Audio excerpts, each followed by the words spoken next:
Hey, hold on. Hey, get it, Glorilla. Hey, what's going on, y'all?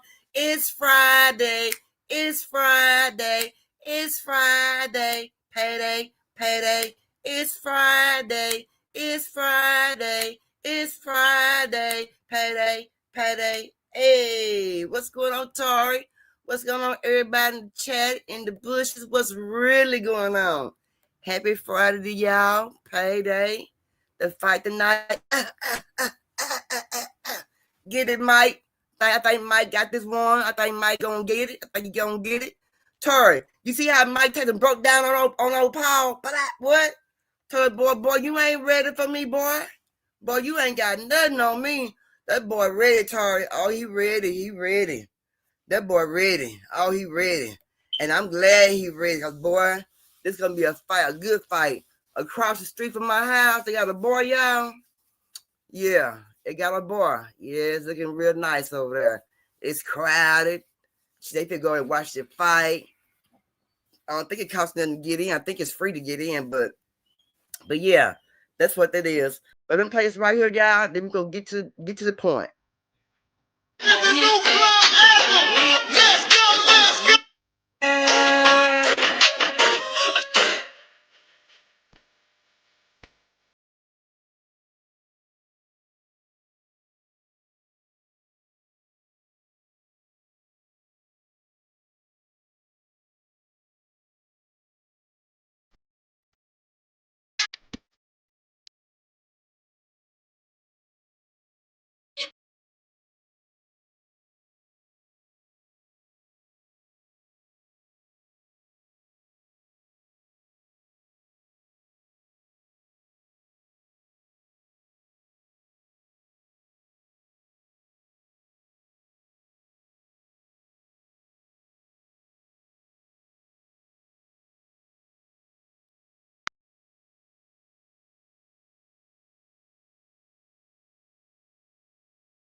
But yeah, Tori, that was Tori, he beat slapped him. He did that, most definitely. Let me get on to the content, because let me tell you something. I got to get a chance to go across the street over here so I can see what's really going on. But yeah, y'all gonna be a good show about Boosie. Can y'all believe, Tori, can you believe Charleston White cancel Boosie concert? How Charleston White gonna cancel somebody's concert? I don't know, but they said he did. Yeah, he proud of it too. He said he canceled his concert because the way Boosie did him. I don't know.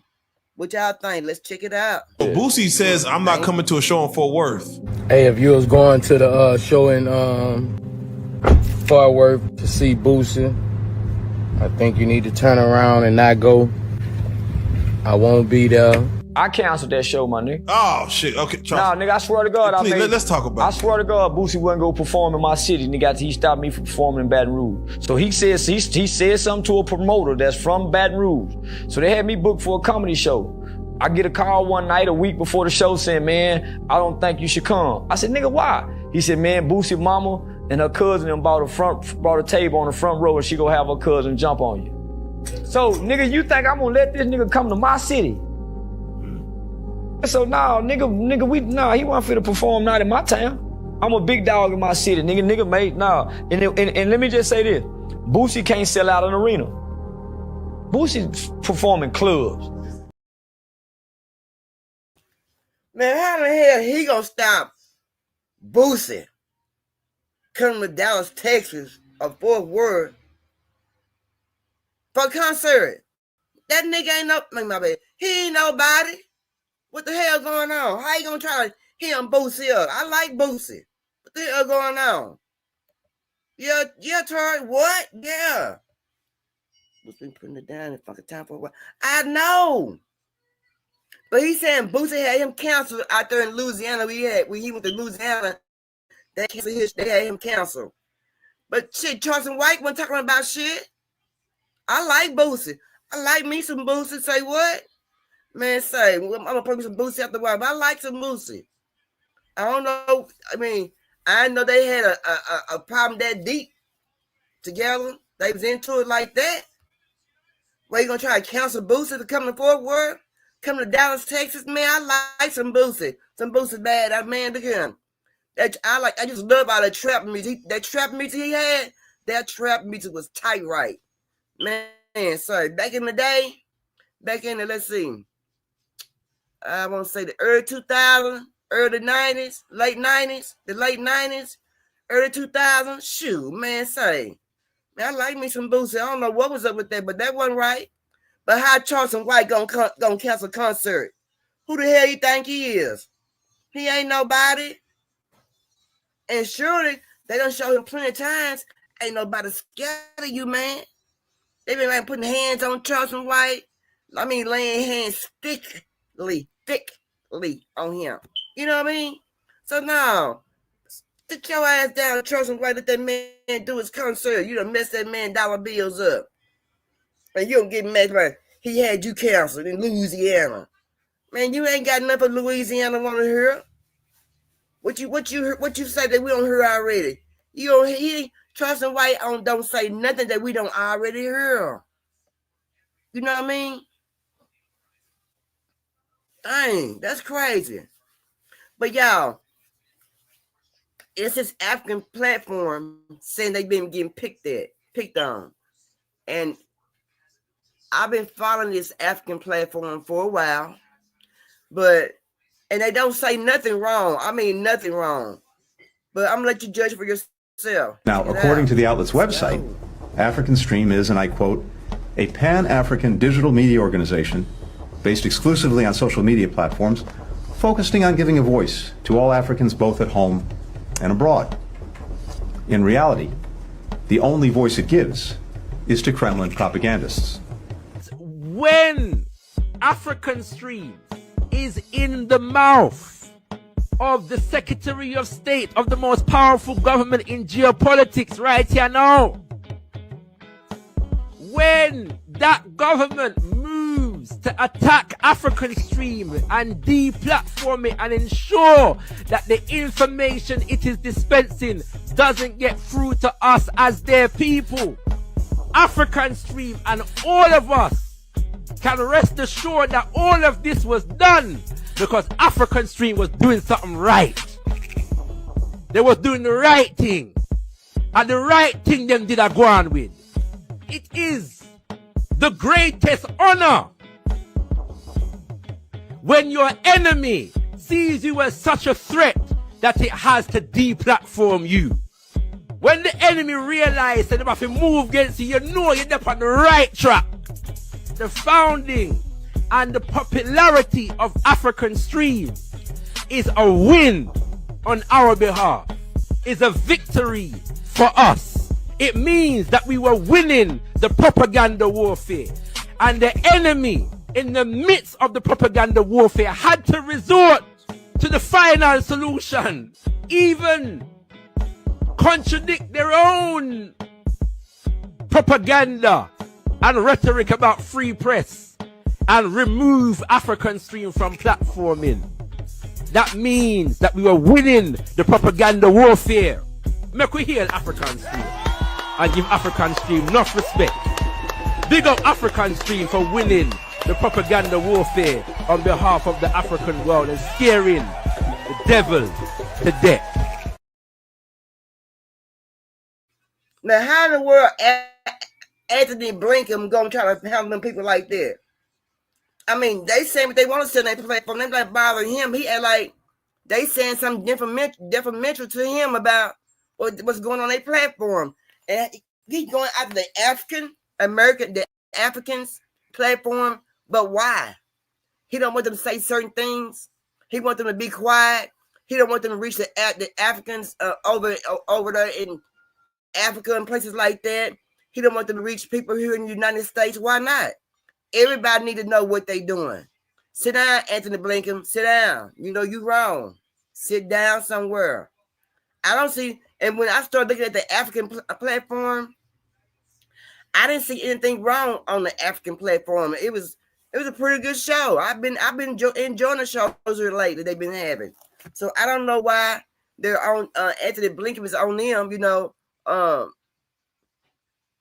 and he didn't start bothering the African platform until our boy became gonna be president here in a couple of about a month or so, January when he's sworn in, whenever he gets sworn in. But they've been had this African platform for quite a while, and now they just now started messing with them about it.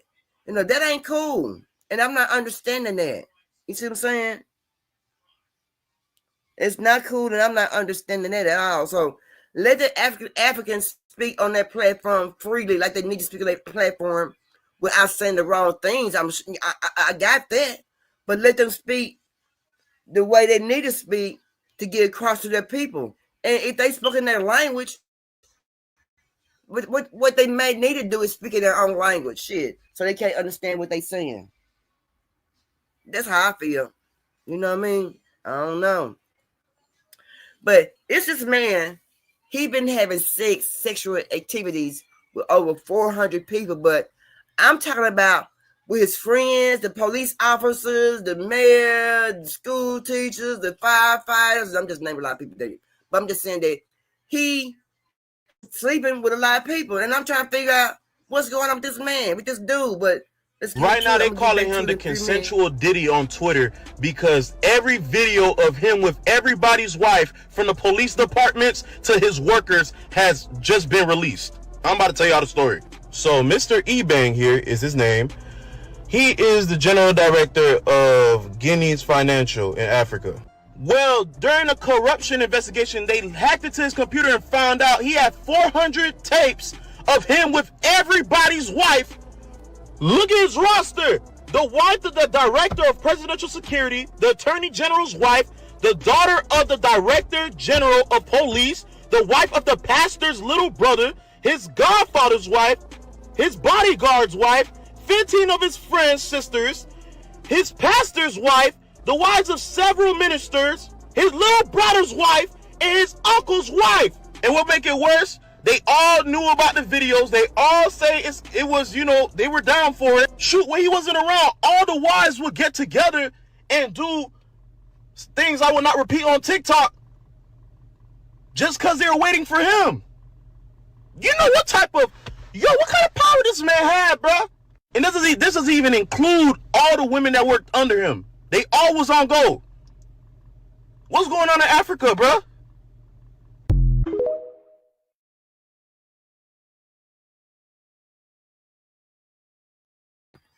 This one man had everybody wife. He had over 400 women. And when he was not home, I could say it's some bisexual things were going on there as well. Isn't that something? That man had a lot of working not to do. What the hell going on up over there, Tori? And your leg? I ain't legging, baby. Where you been? You been doing all right?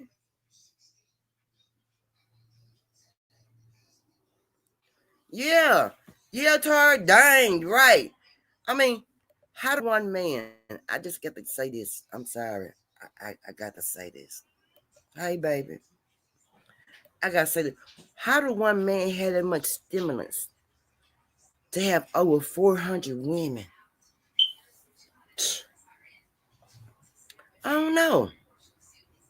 I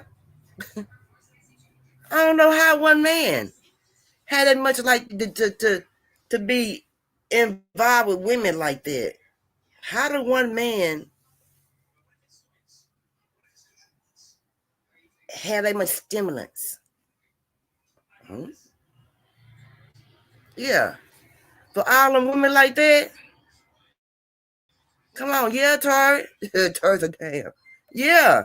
That man, and then he see with everybody wives, even his own brother. Uncle, he meets that man had it. And then they say when he was, I can't, who Lord, they was terrible. Then he said when when he was not present, they took care of their own needs. What the hell going on over? And I mean, man, I'm baffled because of the fact that he said 400 women, cousins, the people in the councilmen and all their wives and everybody like that. How do you find the time? How can one man find the time to entertain that many women? I don't know. I don't know. And then they would buy extra because they simply said that when he wasn't around, they was taking care of each other. What the hell? But they ain't said nothing about nobody got no kids. They never said a bunch of kids came up or they had kids or whatever. They wasn't never spoken about the kids. They didn't speak on no kids. But they did say over 400 women. And I'm trying to figure out where a man can take care of actualized 400 women because I generally don't know. If anybody know, please tell me because I would like to know. That's for sure. Yeah. D Haven. Y'all know who D Haven is? D Haven been saying a lot of stuff lately, and I've been listening to D Haven. Jaguar, man. That's my girl. You understand what I'm saying? Jaguar put me in the... Jaguar got me here. When most niggas ain't fucking with me. You know what I'm saying? Jaguar got me here. People like, yo, man, you know, what you think about what she be saying? Well, some of the stuff Jaguar speaks, when she say something, it's not happening. Then when it happens... They like, oh, Jaguar, this and that. Who's to say that she's calling her a liar about what she might know and what she not? I can't call her no liar. You ain't question Jay's credibility about what he just said about me. You understand what I'm saying? Right. It's the same shit. Y'all gonna pick and choose with Jaguar. So you mean to tell me nobody could talk about them? But Jay could get on the record and say any kind of thing he want to say about anybody. You know what I'm saying? But as soon as somebody say something about them, you want to cease and desist shit, this, that, and the third, this and that, alleged. So what? You know what I'm saying? Like, nobody likes a fucking bully. At all. You know what I'm saying? They ain't no bigger than us. As far as I'm concerned, they really look at us like we ain't even breathing the same air. We forgotten. Marcy, we take care of our own now. Nobody talk about him. In case y'all don't remember, D Haven was Jay-Z boy. D Haven and Jay-Z was tight, didn't write. In case y'all don't remember them. Yeah, I think he got a little trouble and went away for a little while. D Haven did, but yeah. D Haven been around for a long time. I mean, him and Jay-Z was buddies when they were young kids. I mean, teenagers. I mean, yeah, he was there when Jay-Z was doing everything. He know about Jay-Z dirt when he was young. Yeah, what they got going on, right, Tom? What they got going on? That's what I say. Yeah, I trust Jaguar too, and he do too. And he simply said Jaguar is the only one that will help him. Why is that? When him and Jay-Z was friends when they was teenagers. Why is that? Why do people change on you? You know, you run around together when you're a teenager, then you get older. You know, you change it from a person, you ain't got time for them no more. Why is that? And then don't mention that you never did no wrong for them to just not quit fooling with you.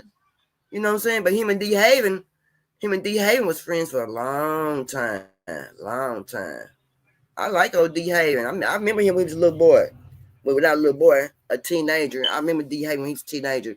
And a lot of people don't trust Jaguar, but I trust Jaguar. I trust everything she say. I don't know how they cannot trust Jaguar. You know what I mean? But Let's talk about when you take your kid to school and you trust the school with your kid. You know what I'm saying? That's why, I'm gonna tell you what I'm gonna do with my uncle. But anyway, when you take your kids in your kids to school, you want them to have the best of everything, to be okay and that day at school, be happy, don't get bullied on, don't nothing happen, don't get put in the wrong car, or nothing like that when you're trying to go home. But anyway, these parents was in such a frantic, oh Lord have mercy, because their child was missing.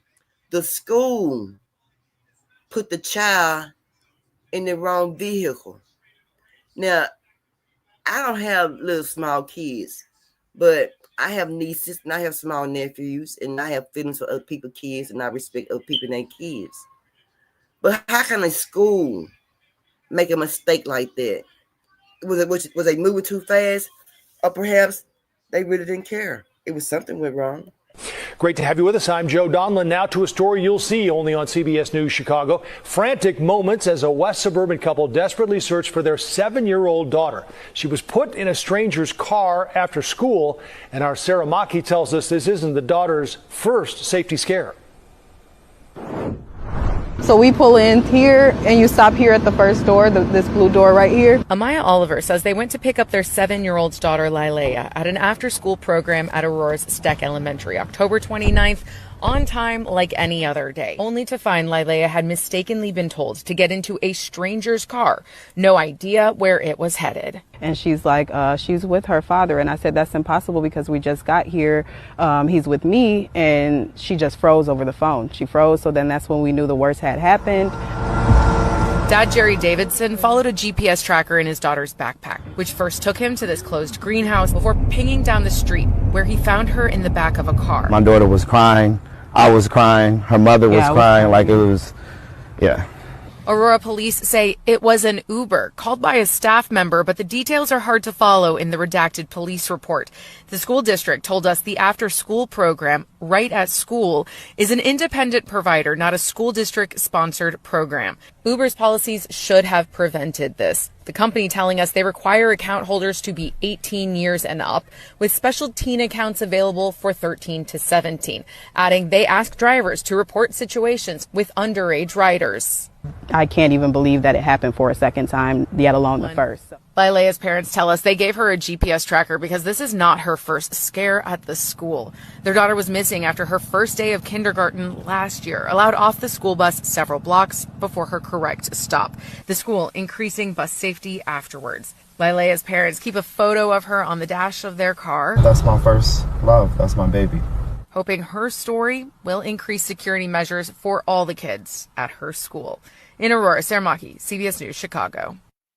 Evanston-based Right at School advertises programs in dozens of schools around Chicago and the country, telling us in a statement the employee involved is no longer with the organization, adding they have now reinforced previous training. Lileia's parents say they are petitioning the school district to switch to another school, as well as checking out private schools.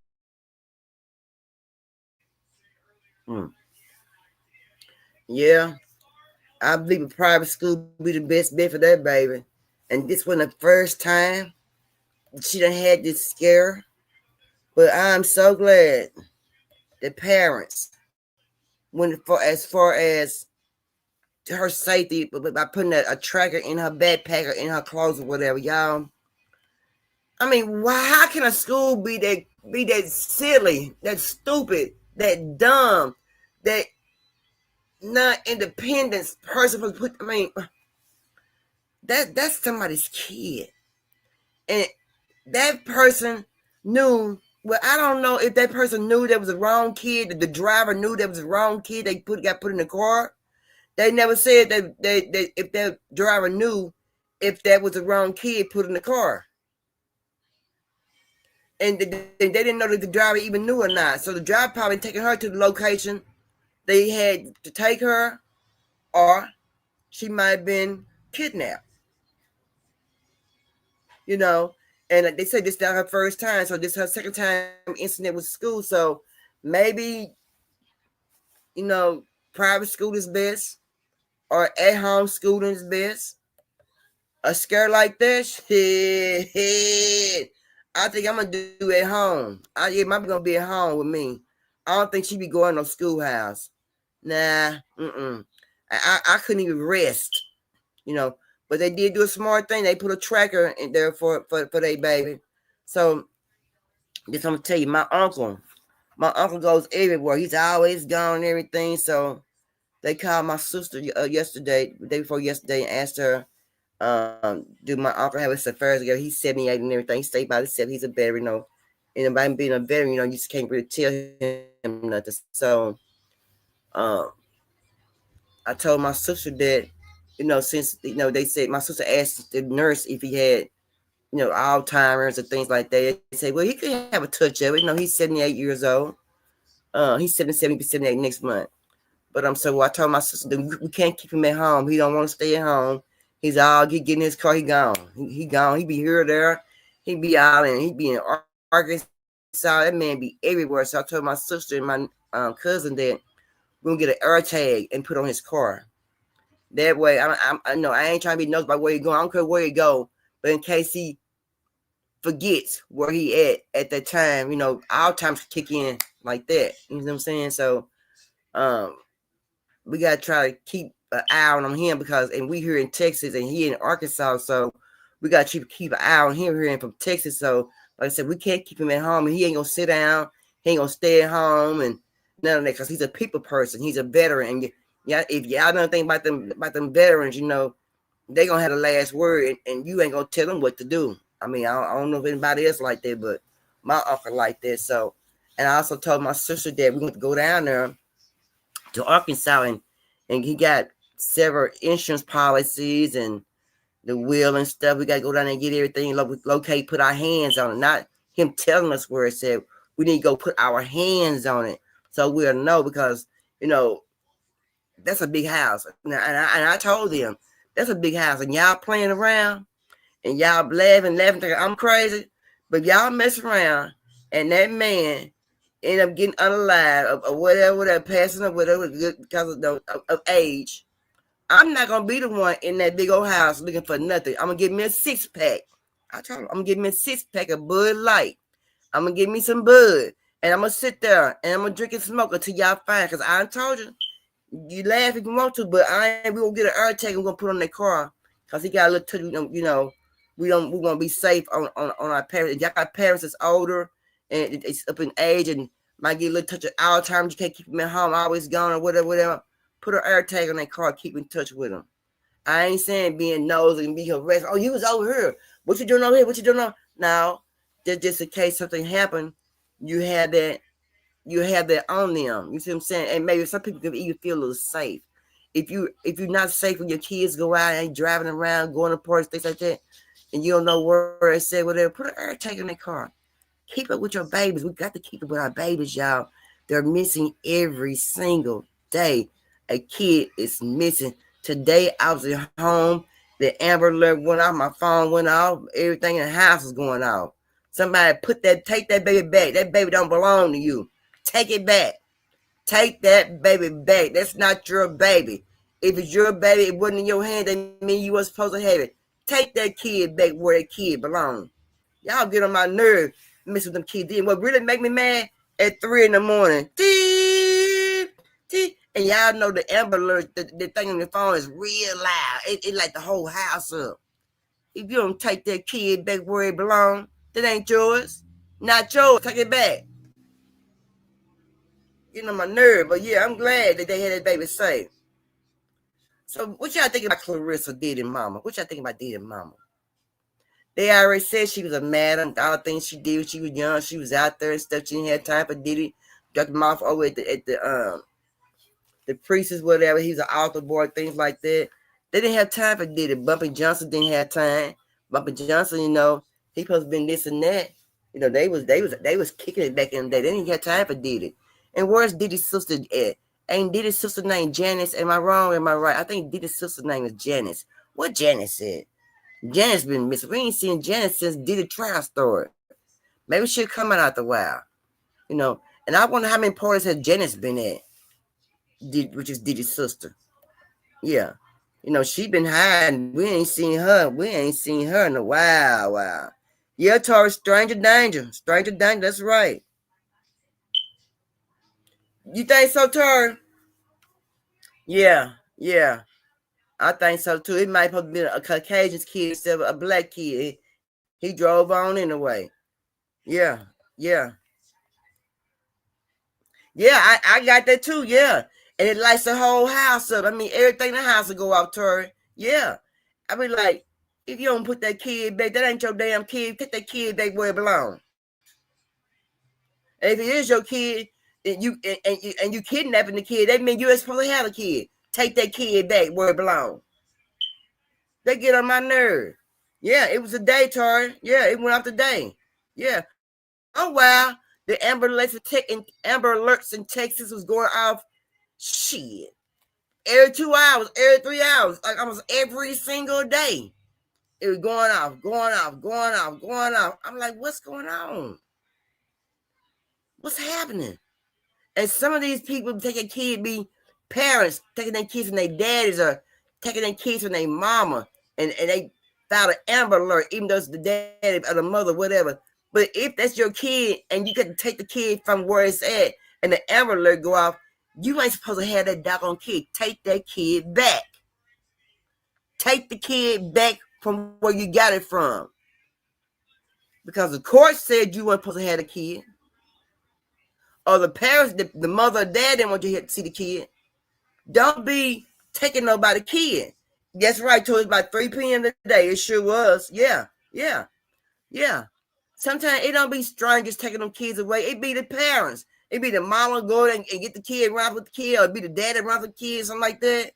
Take that kid back, parents, because if you take the kid away and the Amber Alert going off, you are not supposed to have that kid. That kid is not even in your custody. You're not supposed to put your fingers, or not even touch the hair off that kid's shoulder. Take that kid back. Leave them kids alone. Shit. I know it's very hard to take a kid away from somebody. Yeah, girl, that's crazy, baby. That's crazy. I hate when Amber Alerts go off. It don't be the mama or the daddy. Sometimes, not all the time, sometimes. And when you Amber Alert go off and you got the kid, that means you ain't supposed to have that kid. You done took that kid when you ain't supposed to take that kid. Take that kid back. You know, we got to keep an eye out for our kids. The kids nowadays, y'all, these kids are our future. They are our future. They are future.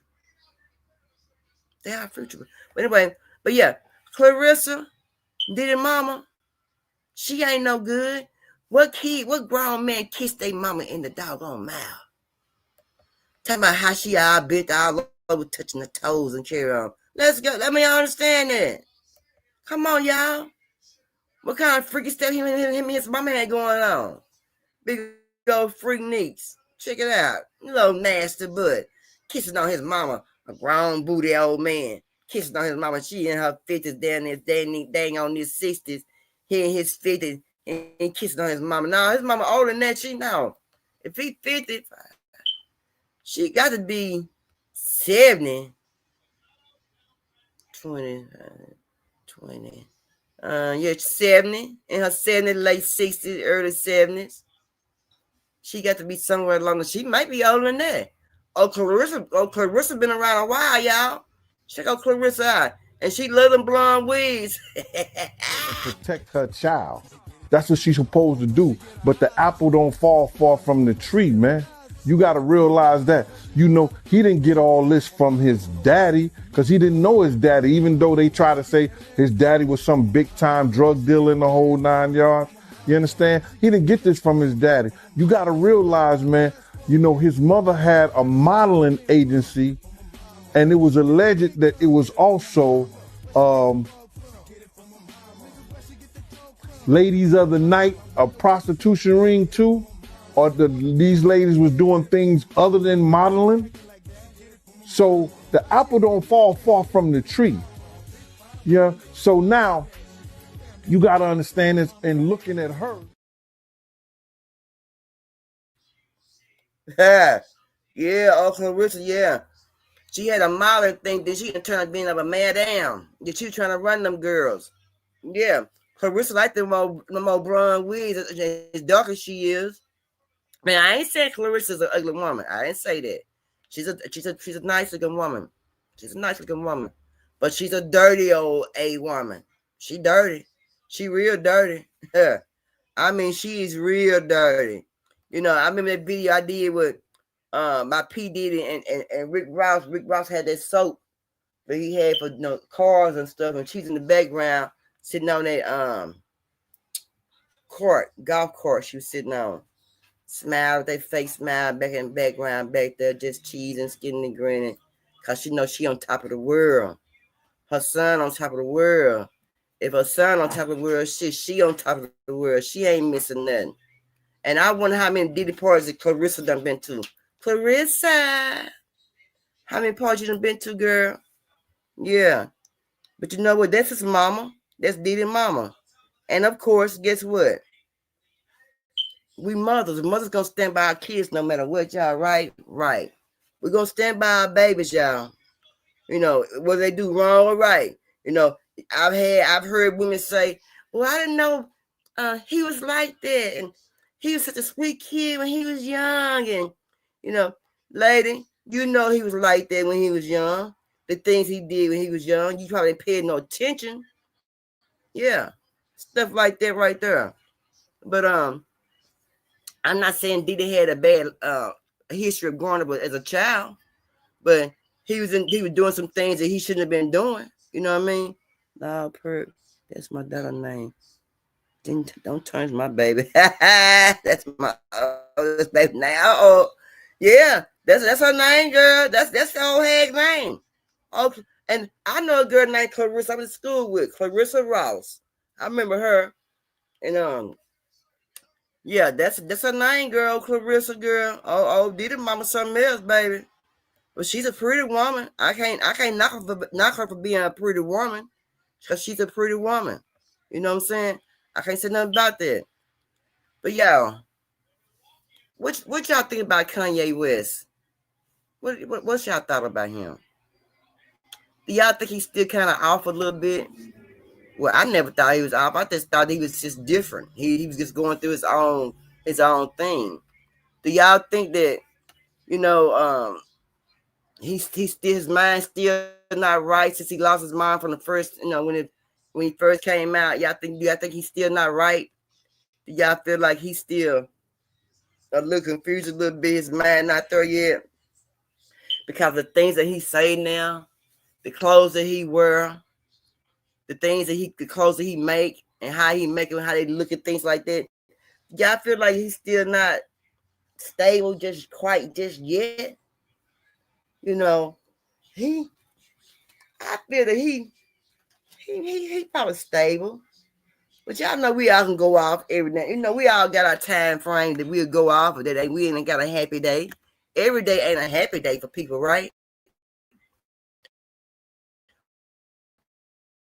We are not happy every day.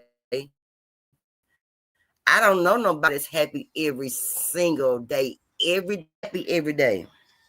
I don't know nobody. I don't. I really don't. But let's check out Kanye West. And I think that some of the things he's been saying, I believe this man. And I've been listening to him. And I've been listening to some of the things he's been saying. And hey, he been on to something for a long time, but people thought he was crazy after his mama passed away. Y'all should have learned with Puff. Y'all should have learned with Hov. Y'all dealing with a different kind of animal here. And his mentor was Adria. Tell us how was mentored by Clive Davis. If you've ever pondered how Diddy ended up being so shady with all the stories swirling around about him, well, it seems we might finally have an answer to that, because Kanye West might have just dropped a bombshell on us. Word on the street is that Clive Davis, the music industry bigwig might be the puppet master behind Diddy's villainous behavior. It's rumored that Davis schooled Diddy on the art of manipulation, how to use people, exploit them for their talents and bodies, and then toss them aside once they've served their purpose or stopped making bank. If these whispers hold any truth, then Clive Davis could be even more twisted than Diddy himself. And considering the laundry list of accusations against Diddy, that's saying something. So folks, grab your popcorn because we're about to unravel one heck of a scandal. Let's start with the long-standing conspiracy swirling around Whitney Houston's tragic passing. Kanye recently spoke about how Hollywood elites will often stage a celebrity death to make it look like they unalive themselves. And fans are now saying that this is exactly what happened to Whitney. So y'all, what y'all think about Kanye West? I want to hear what y'all got to say.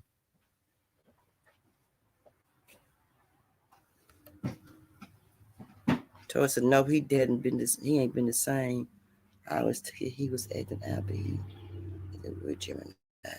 no, he ain't been the same. He ain't, and he knows, and he said it that his mom was sacrificed. He says it. He's saying out loud, and he know for a fact that his mom was sacrificed. But he didn't have a sacrifice though. He loved his mama. Wasn't that mama named Deandra or something like that? His mama name was. It was something like that. His mom name was. Yeah. And Kanye West been on to something for a long time. But we thought he was crazy. Oh shoot, that ninja crazy. He ain't got good sense or whatever. That man was speaking the truth. But we thought that after his mom had got unalive, we thought that he was just going crazy with the crazy clothes he was wearing and the crazy stuff that he was saying and the stuff that he was doing and stuff and the dome houses that he was building. Y'all remember the houses that he was building, y'all? All that kind of stuff. Y'all remember that? We thought he was going out his mind, but that man wasn't going out his mind. That man knew what he was talking about. And then we got to remember, he ordered with the Kardashians, Kris Jenner now. Remember that now? And the daddy now, you know. And we know who they was dealing with, right? Right. So how we know they wasn't trying to give him nothing? Make him like he was out of his mind. How do we know that? We don't know that. Shoot.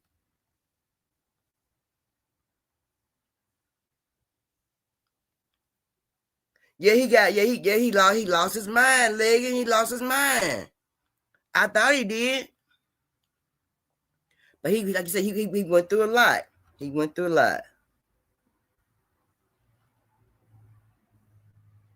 The Cartesians.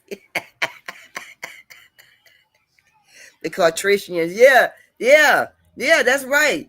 You know, and they some weird people. And I'm like, you know, as he got older, as time went on, then he started marrying them people. And I still listened to things that he was saying.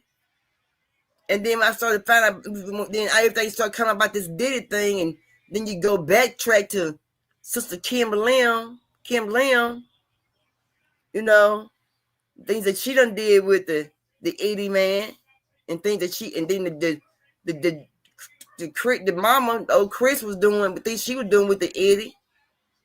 I wonder, was they giving him something?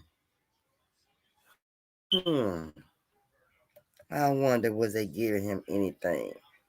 To make him act the way that he was acting, and they was talking about how crazy he was.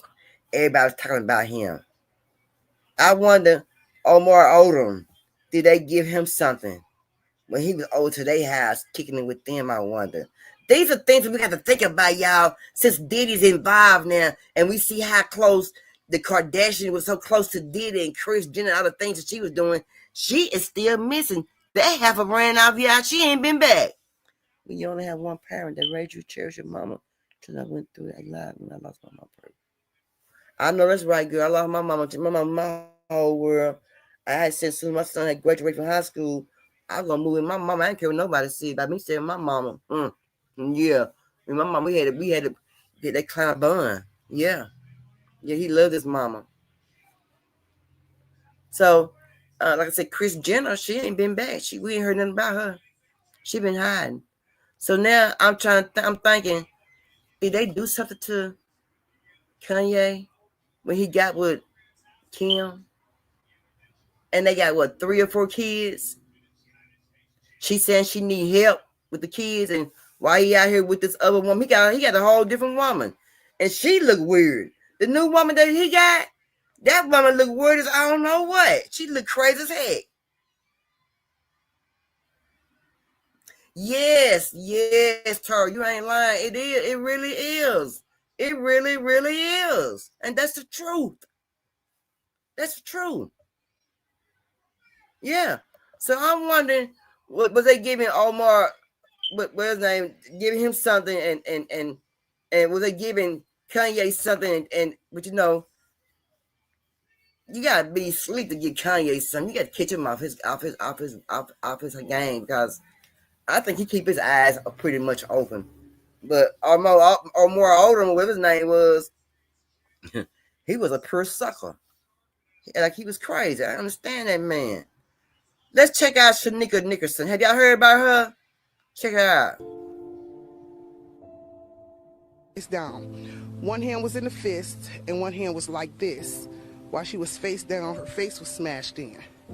But nobody has answers. What happened to Shaniqua Nickerson? That's the question the 31-year-old's family desperately wants to find the answer to. She was working, focusing on, her children, paying her rent, being kind to others. This year, Nickerson was living at this boarding home on Algonac Road in the city's Euclid Green neighborhood. Her mother, Nakia, says she called the maintenance man after not hearing from Shaniqua for a few days. Yeah, I hear her phone, but I haven't seen her.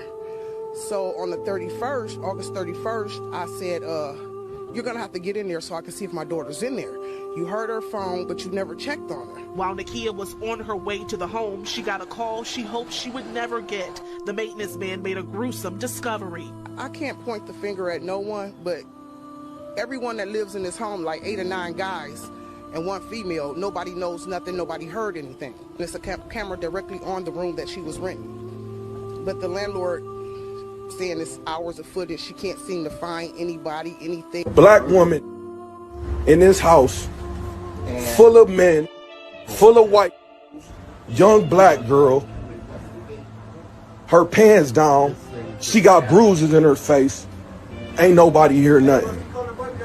Ain't nobody hear nothing. They lying for saying the maintenance man ain't here. I don't know.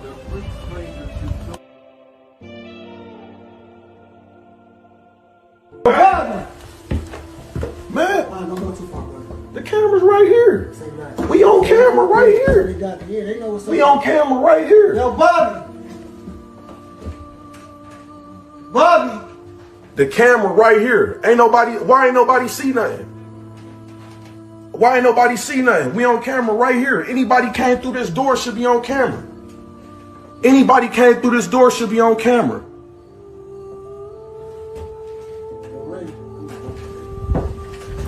Yo, Bobby. We can talk. We having a conversation. We may having a conversation. He can call the police all he want to. Yeah, come on. Absolutely, bro. Absolutely. The one that was sitting down and went up there. He nervous as fuck. Yeah, nervous as fuck. I'm gonna get him. Yeah, he know what happened. Him? He acting too guilty. Absolutely. Why would they put that black girl in her?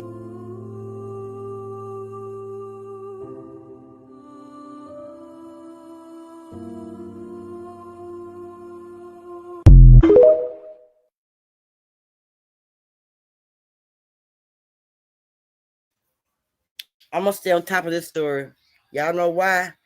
Nobody have said not one doggone word.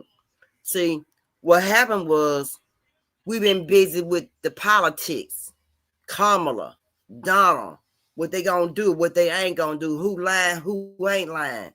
And this story here going to be pushed out there because this young woman was in the house with 8 or 9 men.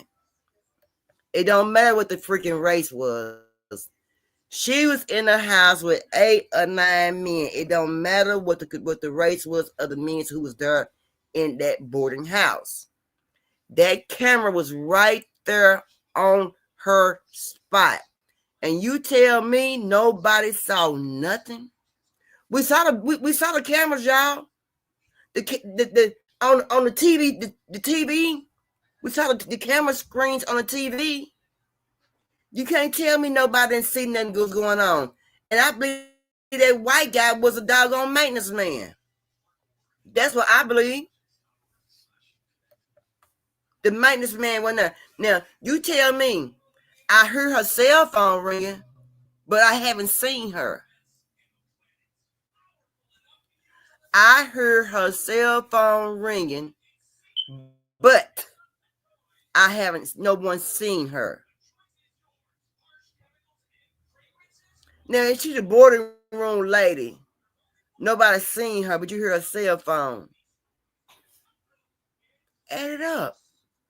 Man, I'm standing on top of this story because I want to know what really happened to this young lady. I want to know. I'm going to stay on top of it. That's right, told somebody knows something 8 or 9 minutes in that boarding house and got the camera right there on her.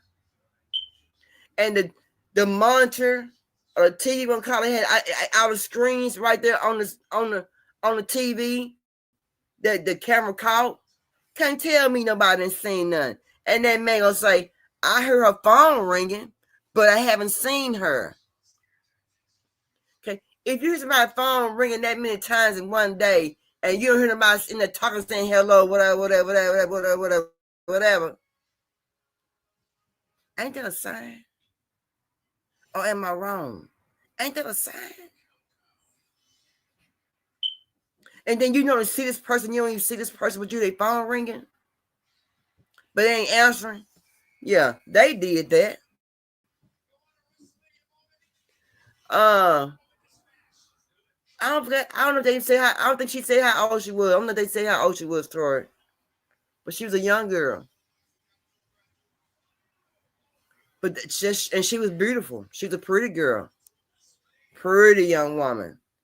You know, like I said, we were so distracted with this politics and laughing at Diddy and being distracted, and people still getting unalive, and we ain't speaking about it because they hiding it. I don't know, Tori. Let's run that back. Let's run it back. Let's run that back. Let's go. It's down. One hand was in the fist and one hand was like this. While she was face down, her face was smashed in. But nobody has answers. What happened to Shaniqua Nickerson? That's the question the 31-year-old's family desperately wants to find the answer to. She was working. She was 31. 31, beautiful woman. 31. Yeah, y'all know ain't no 31-year-old sitting in no room all doggone day. Ain't coming out and handling her business as a boarding house lady like she's supposed to. But you hear her phone ringing, but nobody seen her. Come on now. She was 31 years old, Tori, baby. Ain't that some crap? But I'm gonna stay on top of that. Her name was Shaniqua Nickerson. Shaniqua Nickerson. That was her name. Shaniqua Nickerson. 31 years of age, young. Beautiful young woman. Beautiful. And it may be the maintenance man who did it. He heard the phone ringing, but he ain't seen her. Y'all know your 31-year-old ain't gonna be in no room all day, him in no room, and she's the boarding house lady. It's her duty to come out that room to see what's going on in that house that she's taking care of, that she's looking over. So y'all know she in that room all day long. I heard her phone ringing. Ringing, but ain't nobody answering. You ain't hearing no hellos. Man, let me go on. That's sad. That's sad. Alex Spiro. Oh, Alex. Are you doing a bunch of lying? What you got going on, man? Because, hey, Jaguar Wright is fired up. And she said boy, look here. She talking some ish, and she is pissed. I ain't never seen her looking like this right here before. Alex Spiro, are you sure you want to call the things that I said about Mr. Carter demonstrative lies? Do you know your client? as well as you think you do? I don't think so, sir. I don't think so at all. And if I gotta kick over every rock that leads to the origin of what we now know as the Jigga Man, I will. I'm gonna make it impossible for y'all to see him for anything other than who he actually is. And let's see if you call me a liar at the end of it. You ever call me a liar again, Alex Spiro, and so help me God, you're gonna wish you never said my name. Because I'm about to take your star monkey and I'm about to put him on display. The lipstick is coming next. So yeah, that's been the most illuminating part of my week. And now we're here.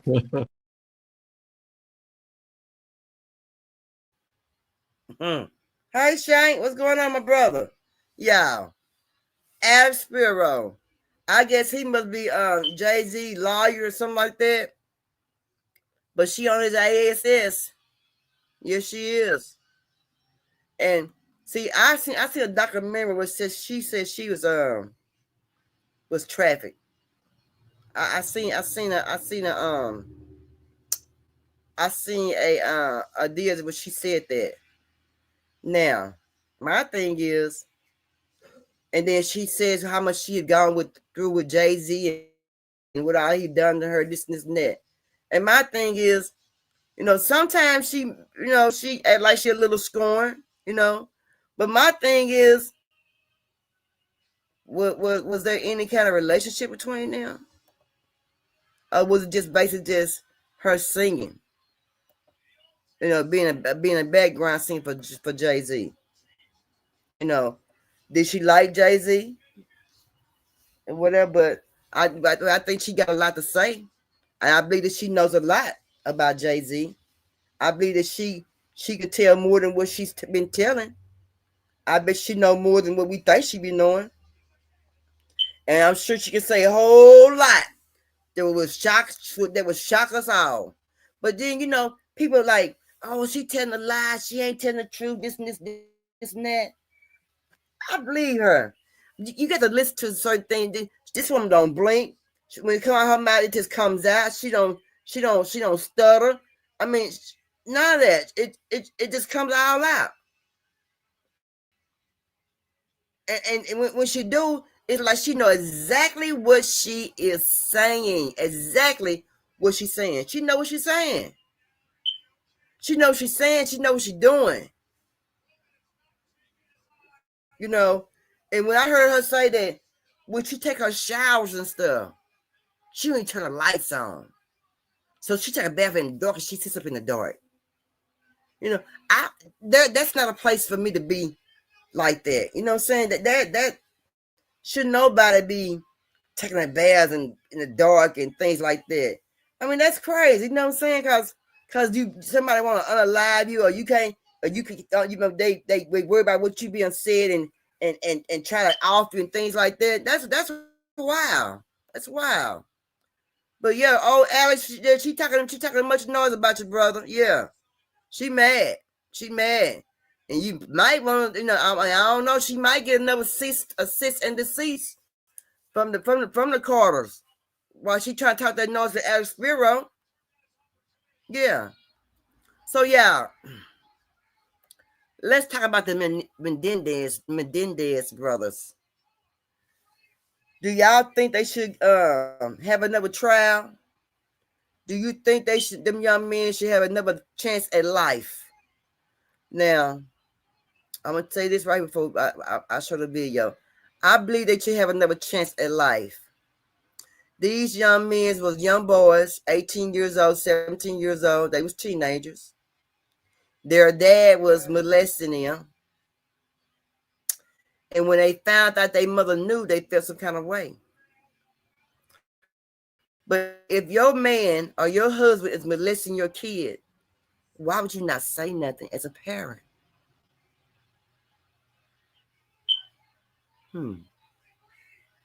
Why would you just keep that quiet?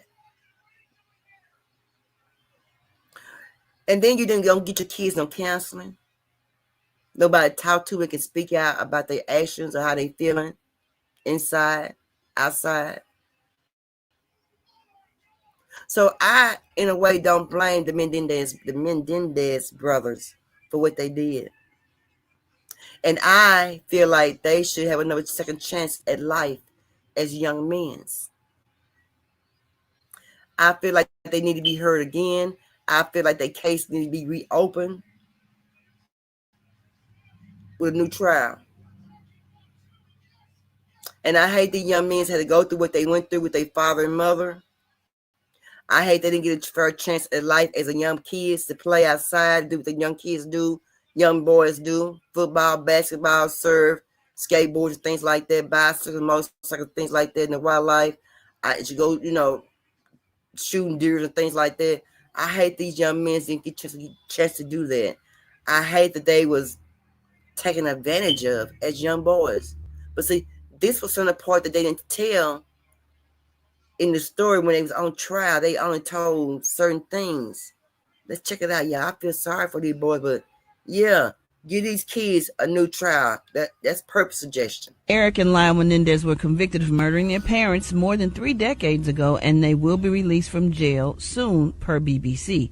Now, in the wake of their release, the brothers will face numerous headlines, and Kim K has reportedly agreed to help them deal with the intense public scrutiny which comes after their release.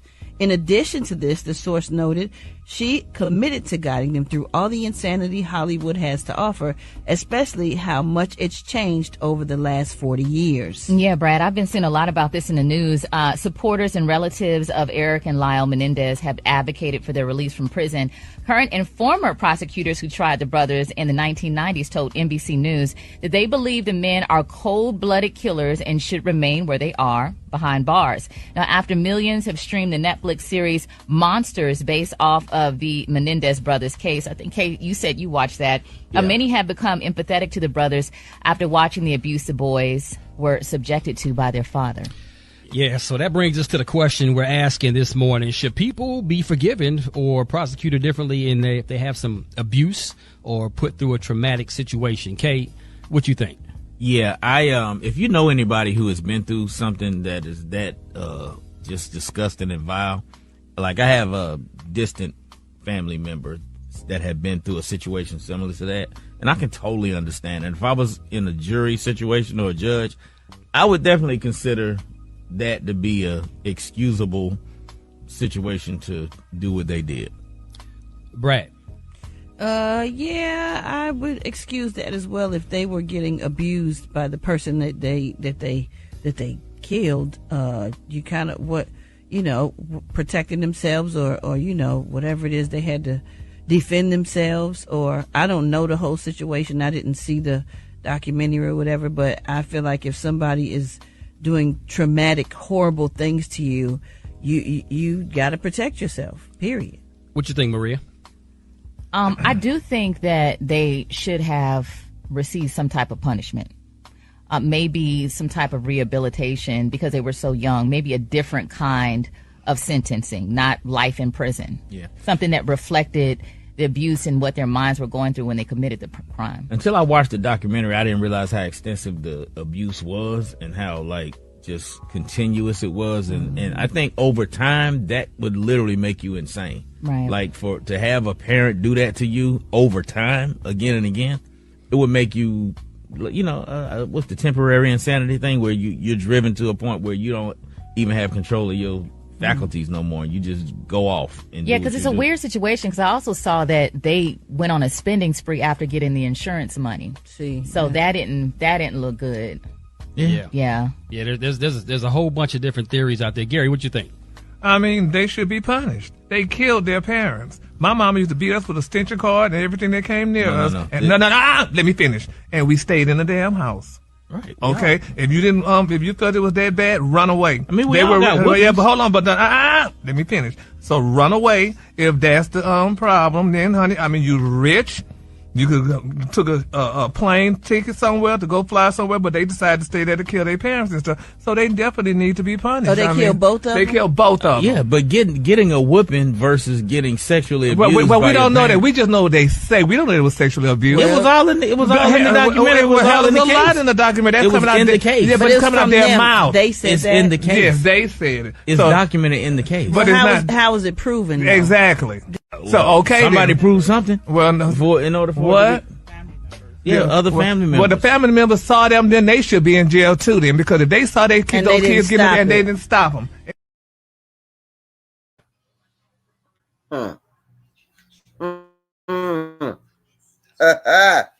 Let's talk about it. Let's talk about it. They was teenagers, Tori. They was teenagers. Let's talk about it.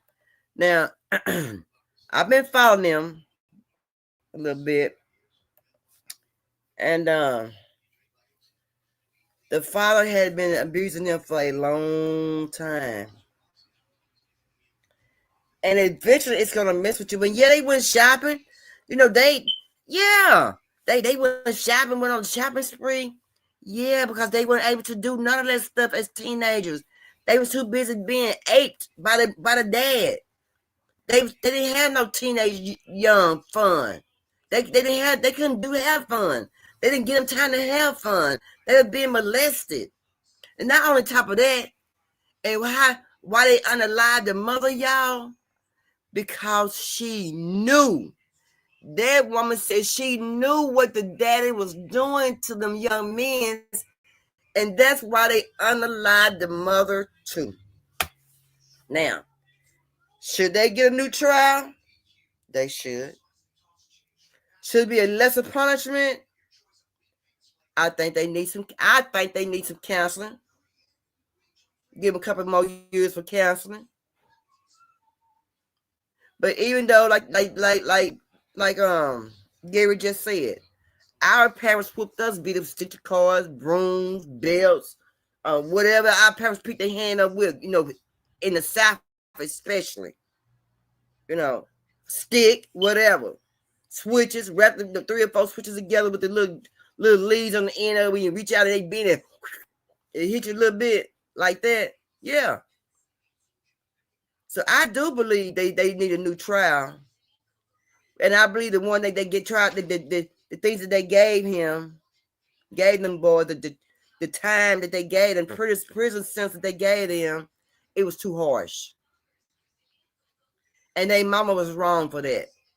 They mama was wrong. There's no way in the hell, I don't care, excuse my French, that I'm gonna let somebody, a man, they daddy, uncle, cousin, nobody, come there and molest my doggone boys, my daughters, my nieces, nephews, nobody. That's ridiculous. And she knew it was her husband, and she knew. That's sick. A house shoe. That's right, Tar. You heard me. Sure will. Anything that knock you a stick. Anything to whoop your butt with. We know about that. We know. So for your mom to know that your dad is abusing you, and she says nothing.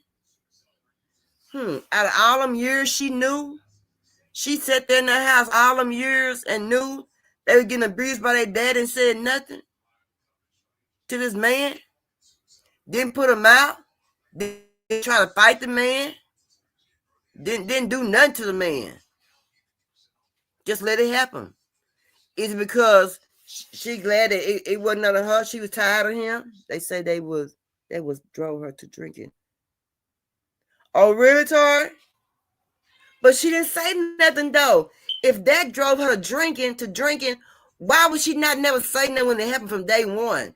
When she first knew about it. Because she said she knew the whole doggone time. Is it because she glad because he left her alone? She didn't want to be involved with him sexually? So it was good for him to do that to them and not to her, and she felt okay with it, and she knew about it? No. I believe, I'm going to move on because I start preaching. I catch myself preaching. But I believe that, I really believe that they should get a new trial. they should get some counseling. I believe that. And I believe that, try to get them, on the right path. Because they some young boys. They still young. They still young. They still young. Still young. What y'all know about Adria English? What y'all know about her? I've been seeing her on Instagram, on TikTok, on Facebook. She got a lot to say about Diddy. But I hope somebody's really listening, because guess what? I sure am.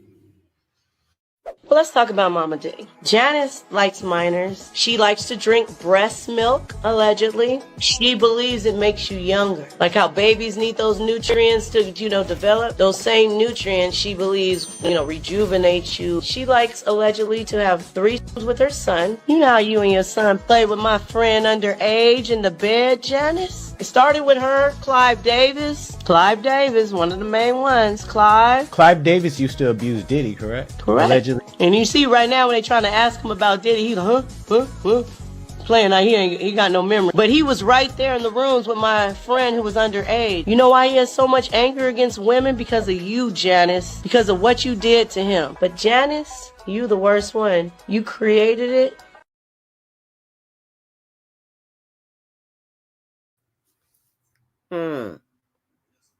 Yeah, I remember Clive Davis like he didn't know who Diddy was. Y'all remember we played a video a couple of months back, about a month ago back. He didn't know who Diddy was. Y'all remember that? Yeah, this lady here said she was up front. She saw everything, but even though she was an alcoholic, but yeah, people go through a lot of stuff. You know what I'm saying? But yeah, Clive Davis is not gonna be.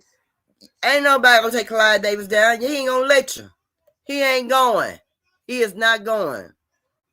And y'all know that over here on Vino Show, we talk about firearm battles and things like that. We try to keep on everything. And I talk about firearm battles because of what was done to my son and people that I know, and then what went on through past years after he had passed away, and things that's up to the present. So let's talk about the homecoming. When kids go to homecoming, they supposed to have fun, and I love homecoming. That's the best part of the year, y'all. Is homecoming, the Sadie Hawkins dance.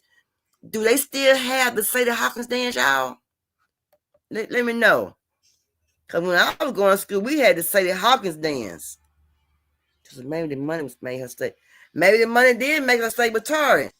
If the money made her stay, why would she not still protect her kids? And man, that's crazy. Clive Davis was puppet shooter. He sure was. Shut your mouth, Tori. He sure was, and I believe it too. She little alcohol, but I believe her. Clive, and what the beginning of the whole thing started with the Diddy thing. It started with Clive Davis and him being an altar boy. Let's check out the home. Authorities in Alabama are appealing to the public for help as they try to determine who's responsible for a deadly mass shooting at Tuskegee. Oh, before I get started, y'all, it's educational purpose.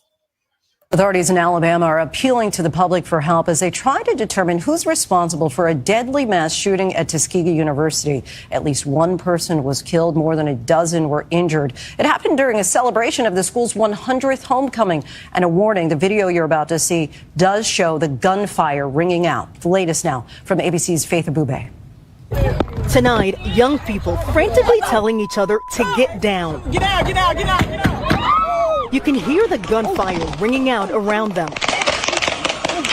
The terrifying scene unfolding on the Tuskegee University campus in Alabama overnight. Macon County request a mutual aid from us. They're on the west side of Tuskegee campus. Unknown description of any shooters. It was homecoming weekend at the historically black university. While other officers were assisting the medical triage of it, we had to exercise caution because we didn't know if the shooter was still on the scene. 12 injured by gunfire, 16 hurt in total, including students. An 18-year-old who was not a student did not survive. Homecoming was supposed to be an enjoyable time, enjoyable place here at Tuskegee University. And for something like this to happen, people are disappointed. I'm disappointed. I'm sad. I'm disappointed. Really confused about why somebody would do something like this. Late today, authorities announcing they've made an arrest in connection with the shooting. And Lindsay, here on campus, grief counselors have been made available to students. In the meantime, the university has announced classes on Monday have been canceled as investigators continue processing evidence. Lindsay. Faith Abube for us. Thank you. Y'all. Now, I heard that it was a 14-year-old boy who was out there capping that thing like that out there. That's what I heard. That's what I heard. And this one 18-year-old guy unalive. It's always be the innocent bystander, always get unalive. Damn. I hate that. But my thing is, Alabama, what's the hell wrong with y'all down there? What's wrong with you people in Alabama? What is wrong with you people? A homecoming. Homecoming is we supposed to have fun, enjoy your time. You know, you get the corsages, you looking pretty, hair done, makeup done. You know what I'm saying? Why? I don't understand. Why? And you know all these dang gone peoples out here in the outside, but you want to be a fool and start shooting like you ain't got no damn sense. Where your mom at? You need your ass whooped. You need to be whooped. I mean, take you by your feet, turn you upside down, and whoop your ass. Excuse my French, y'all. Yes, Tori. Yes. It was just a homecoming. If the person you wanted to be homecoming queen, homecoming king didn't make it, that mean that they weren't up to par for their position. Come on. Do you know the money people spent for homecoming? Shoes, dresses, corsages, hair, makeup, dudes, tuxedos, shoes, socks, handkerchiefs, vests, the jacket. Come on, y'all. We got to let our kids be kids and have fun, but we got to get these ones who disrupt, the ones who's corrupted, the ones who want to play with that fire. We got to get rid of them jokers. We got to get rid of them. And since Trump gonna need somebody to fight that war, put their asses in that war. Let's see how bad they is. You want to be so bad, you want to be out there shooting with the trigger finger, nigga. You need to be in the war.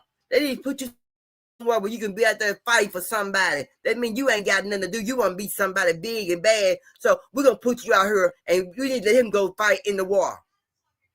Let people who firearm violence people go fight in the war. If you want to pick that gun up so bad, put your ass in the war. Go fight the war. Get out there and fight for your country. Badasses. Y'all make me sick. Never-head ass kids. I don't know, Tori. I don't know. People like that, I be wondering where they mama. Where y'all mama at? Where your damn mama? Where your dad is? I slapped them around a couple times. Because they ain't raised you how they supposed to be raising you. They get on my nerve. That's silly. We as black people, we as black people suck, and y'all can take the suck to something else. Our own communities up. We are the reason why we make ourselves can't go have no fun. Oh, it's the white man fault that we can't do this. Now, let me tell y'all something. Excuse my French, y'all forget everything I'm finna say. Forgive me. It ain't the white man fault all the time. It's your black folks' fault. Get off your ass and start blaming yourself. As soon as y'all start blaming yourself for some things that y'all be doing and it's wrong, the better we'll be. Quit putting everything off on the white man, the cement man, the partial man, the white man, the clear man, how you want to call it. Quit putting that shit off on that man. It ain't all his fault. It's our fault that we ruin our neighborhoods. And really, it's not called neighborhoods no more. Our neighborhoods are now called the hoods. The neighbor has been taken off the hood. We all got hoods. We don't have neighborhoods any freaking more. There are no more freaking neighborhoods. They're all now called hoods. Shit. Y'all get y'all badass kids and get them together. And I hope, and I swear to God, I swear for God, I hope and I pray, Lord, I swear, have mercy on my soul. But I pray that they do go by what they said. If the kid end up with firearm and hurt somebody, they're going to start charging the parents. You charge them doggone parents for every kid to get unalive by any kid that blowing their house. You charge them parents. I want the parents to be charged. I'm down with charging the parents. If you mad because I say charge the parents, I don't give a care. I don't give a care. Charge them parents for them badass kids who go out here with their lunch money and buy a firearm. Because I can't say the parents always knows. But the parents know when their kid ain't doing the right thing and they don't speak up. Because I know some of the parents are scared of their damn kids. I know that. You can't tell me I don't. So any parent that let their kid or know their kid got a firearm, whatever it may be, yes, lock the parents up with the kid. Charge the parents. Charge the parents. Charge the parents with the crime along with that kid. I'm sorry. I'm so sorry. Yeah, I'm sorry. Lock the kid up, lock the mom up, and the daddy ass up. Maybe we can get some get right in our hoods. And we can start back calling them neighborhoods again. You hear me? I agree. I've been saying that. I know it's right, Tori. Our neighborhoods ain't neighborhoods no more. Our neighborhoods called the damn hoods. Because we so thuggish in the hoods. It's the kids. It ain't the older people. And then it's the people, the young mamas who ain't taking care of the kids, ain't watching the kids, and the kids do anything they want to do because they're scared of their damn kids. Y'all get y'all life together. Now, RFK was talking about reparations. Y'all, I heard they was talking about giving the clear people reparation. What the hell going on? Are we going to get reparation, Tori? And I'm going to tell y'all something. Y'all might get mad at me. I don't think we're going to get it. And let's listen to what RFK, RFK said, y'all. I don't think we're going to get it. I'm sorry. I hate to say it. I hate to bust it in my bubble. But yeah, it ain't happening. The only people who can really change that culture is the guy who's in charge. Well, with that being said, Vicki Dillard and Anubis, welcome to the Free Think Zone. We've been having a great conversation. Vicki, I want to start with you, and that we've teed it all up, and you know, you don't have to follow any particular question, but just what's on your heart, what's on your mind, and what would you like to ask and bring into this discussion with presidential candidate Robert F. Kennedy Jr. Indeed. Thank you so much for coming. I would like to talk about the Holocaust briefly, the Black Holocaust, the most devastating human tragedy that has ever existed, that's lasted longer than any other for going into 500 years, that has neither ceased nor desist, and we have not received reparations.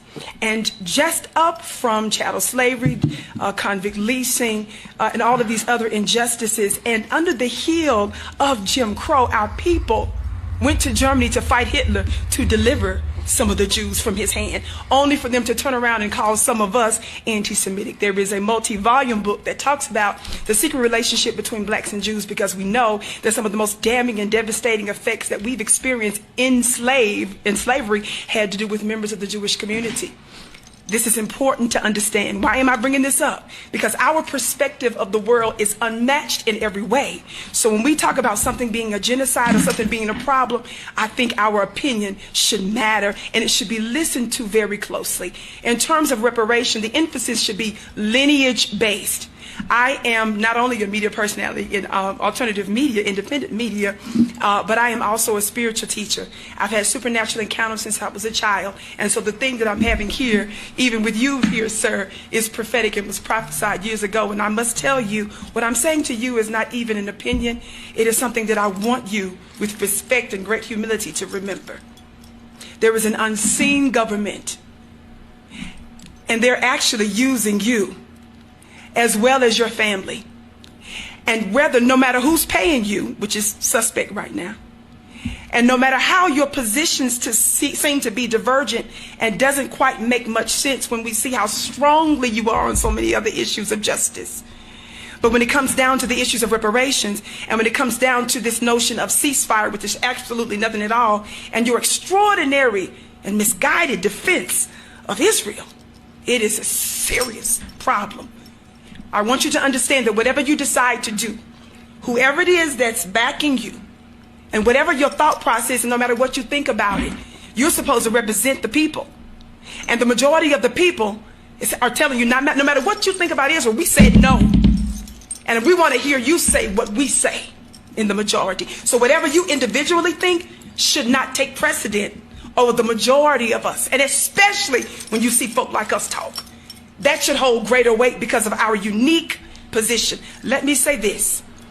Indeed, I tremble for my country when I reflect that God is just, that his justice cannot sleep forever, that considering numbers, nature, and natural means only a revolution of the wheel of fortune, listen, and exchange of situation is among possible events, that it may become probable for supernatural interference. This was from Thomas Jefferson. He understood that the hell that they brought upon the foundation of black America, who's responsible for the creation of America, based on our black blood that was shed on our nightmare, this American dream to which many flee from around the world. He said, and he knew that there was going to be a moment of justice that America would have to pay. So there was nothing. But real quick, I'm getting a signal from the back also. Vicky, you have a question? I don't. No question, a comment. Yes, I'm going to finish my comment. How many? Do I have a few seconds left? Sure. Thank you. No question. And the reason there's no question is because I've watched you, and particularly some of your exchanges or your promise exchange you were supposed to have with Max Blumenthal, who was a foremost authority on this notion of Israel. And I've noticed how you've come down when it comes down to reparations. So it's not my job to try to ask a question about this. I want you to remember what I say and consider the things that I'm saying. I'm almost finished. Reparations is lineage, should be lineage based. And so long as we can prove that our ancestors were enslaved, that should be the emphasis, lineage-based reparations. Lineage-based reparations is a debt America owes. It is not you being altruistic or philanthropic. It is owed, and America must pay her debt. And I should say this, when I talked about the interconnection between the spiritual aspect of Thomas Jefferson, he understood that no matter what you try to put forward, whether it's vaccines, whether it's the economy, whether it's the drama between the political parties, it is interconnected to the fact that you've not dealt with the original sin. So you're going to have hell in every area in America and around the world if we don't get justice. You understand? My last point. Judith Varney Shore. Do you know who she is? Former Israeli consul. And the meeting was recorded. I did multiple broadcasts on this. You can Google it. It'll pop up. She said a few years ago, as an Israeli government official, that the problem with Israel is black American youth. No congressional hearing was had. We find out that the issue with the police department, many police officers in the United States are trained by the Mossad and Israeli soldiers. They come here and they fly over there. And they have actually traced credibly some of the training to some of the actual injuries and murders of our people here in these United States of America. And $4 billion every year since Israel's existence would be a hell of a down payment for our reparations. So I would say that to you, brother, and I would say to consider that America has no choice. And perhaps you were called for such a time as this because you have a level of energy that has to do with justice and this unusual grouping of the danger that you pose to both sides could go further when you do right by us. So this resistance, last point that you have with reparations, this resistance that you have, if that isn't dealt with, you're going to run into problems in more ways than one. Thank you, Vicki. And so yeah, let me address a couple of things that you said. One. Yeah, she was long-winded. I'll wait for him to talk. But like me and Tori, I don't think that we'll ever get reparations. I just really wish people would just stop saying that. If we ain't got it by now, y'all, yeah, we ain't gonna never get it. Why do people keep thinking that we're gonna get reparation? Reparation. Look how many years it's been. Look how many decades, centuries it's been. We ain't gonna never get it. Why we keep banking on that? Why? Right, but I know, Tori, but they keep skipping. But I understand what you're saying. But they keep skipping over us, though. They do everybody else, but they skip the hell over us, though. Why? Tell me why. And I'm gonna wait in the chat. I'm gonna put a commercial. Tell me why they skip over. They skip over us, but give everybody else theirs. Like just like the hate crime, they skip over giving us the hate crime, but they give it to everybody else. I mean, my thing is, are they scared that we're gonna come up? And we supposed to come about the dirt. Look how long we've been in the dirt, and we done built this stuff out of our bare hands in America. We were here. So you tell me,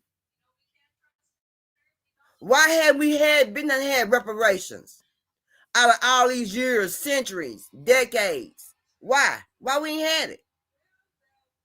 Because we're not going to get it. We're not going to get it.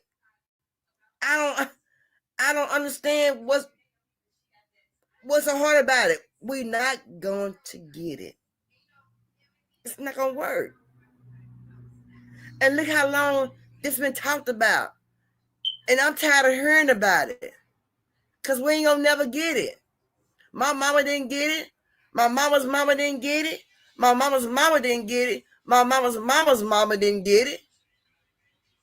My granddaddy didn't get it.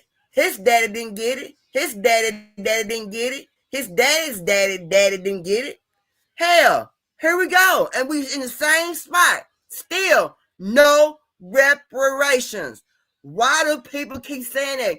Even Pap think we're going to get it. We're going to get it. I don't see it. I just don't see it. So tell me, why do people keep saying that we're going to get it? Why is still a big thing? Because they keep on skipping over us.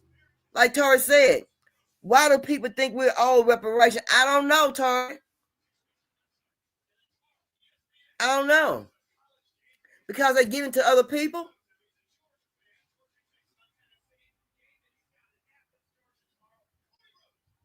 They make everything okay for everybody, but when it comes down to us, we can't get nothing. We can't even get a hate crime to even protect the African American people in the United States. So when we can't get no protection as a hate crime for us, we got to do what? Protect ourselves. And that's what's been going on here lately. Ladies, we got to be careful about friends and who we date and who talk to the phone and what we say. This lady's a real estate agent, and she was tricked into showing some real estate and didn't work out well. Check it out. December 29th, Monique, a successful real estate agent, got an unexpected call from a woman asking to see a house her company was selling. She had no idea that this one decision would lead her into danger, putting her life at risk and leaving her loved ones in grief. The phone call seemed innocent, but it would soon become clear that Monique had walked straight into the last hours of her life. Today, we went all the way to Minneapolis, Minnesota to cover a case of a real estate agent and mother of 2 young children who was lured to a fake house showing, kidnapped, and murdered in a very much painful manner. Before we begin, we would love to extend our deepest and sincere condolences to the family and friends of Monique Ball and everyone affected by the tragic event.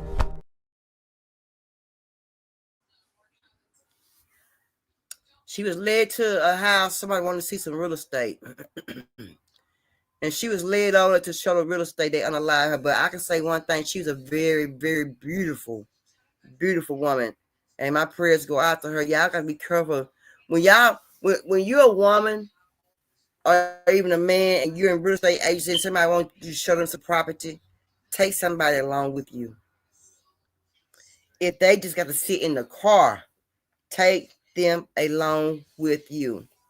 Because right now, the way that we are set up, the way we set up right now, is to trust nobody and to believe nobody. You know, we can trust our own relatives, brothers, sisters, mother, daddy, whatever. some people, but not in my case, because we all 100 over here. Yeah. But you got to take somebody with you nowadays when you do certain things and go certain places, because you just can't go by yourself. Because there's so much evil out there in the world and people who want to hurt other people.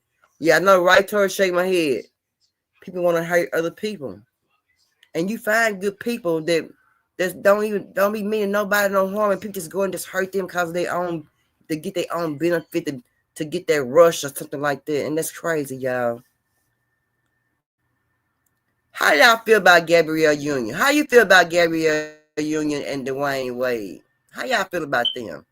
I'm gonna come back and y'all let me know when I come back from this. Cause I wanna know. I can't give you no goddamn baby, bitch. Fuck, this bitch done been raped. She done been molested. Now she done projected that shit out on this little boy. Somebody's supposed to tell these people by now. Ain't none of y'all going to heaven, Dwayne Wade. You, the baby. Where the boy mama at? Where the boy mama at? Somebody get that baby, go get your boy. It might be too late. They letting the white boy fuck him at 14 years old. Y'all go rot in hell, Dwayne Wade. Gabrielle Union, I see why God closed your motherfucking womb so you can't have a baby. You funk ass bitch. This bitch needs to be kicked in her motherfucking ass. Bitch, you need to be kicked in your motherfucking... No, Dwayne Wade, you need to be kicked in your ass, you bitch ass. So how y'all feel about Dwayne Wade? I mean, everybody raise their kids how they want to raise their kids.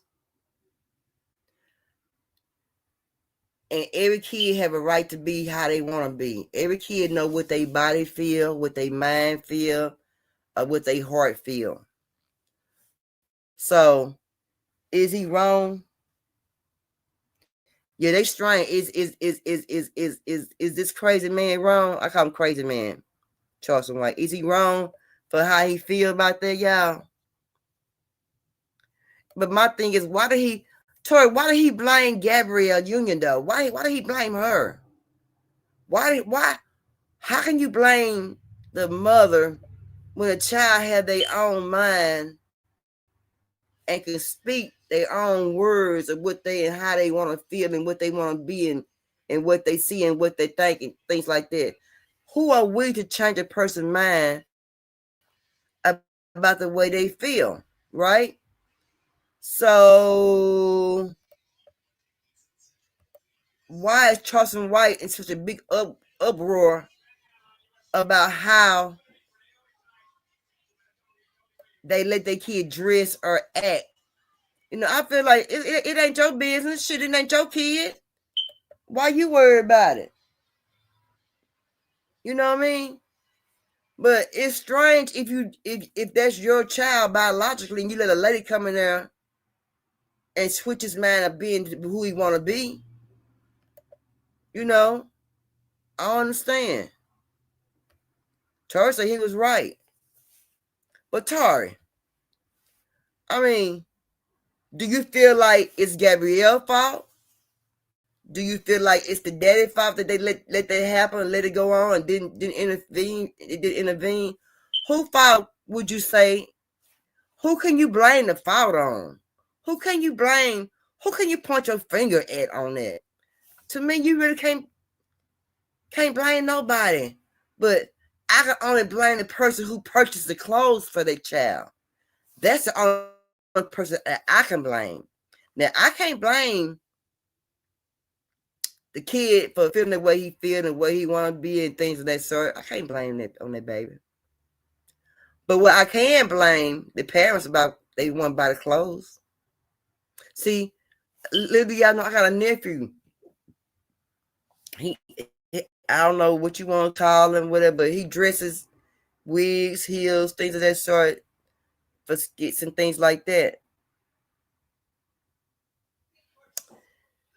And I always tell my sister, who in the hell buying them clothes for him? His mama. His mama? I blame the mama. Because when a kid's 16, 13, 14, 12, 11, and they ain't working, who is buying those things? Tori said he blame Bo. Yeah. But Tori, who buying the clothes? You got to buy the clothes for them to wear to look like that, to present themselves like that, to walk around and front themselves like that, shoes, things like that. You got to be the one purchasing them because they ain't got no money to buy it. Or cut they allowances out where they can't purchase it. So really, in reality, think about it. A kid 11, 12, 13, 14, they don't know. 15, 16, they don't know.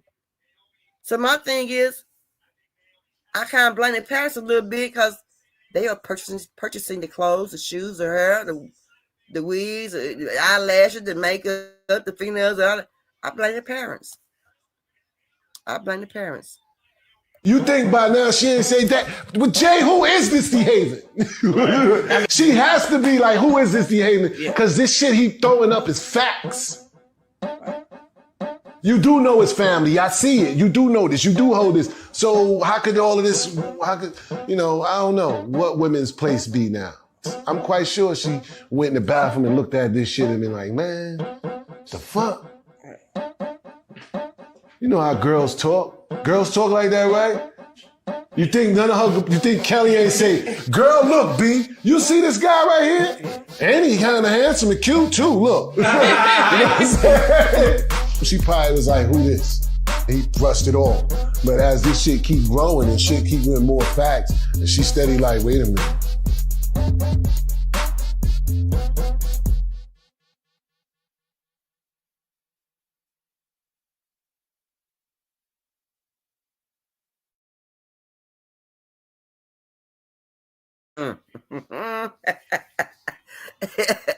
The Haven said Beyonce got trust issues since all this stuff came out about Diddy and Jay-Z.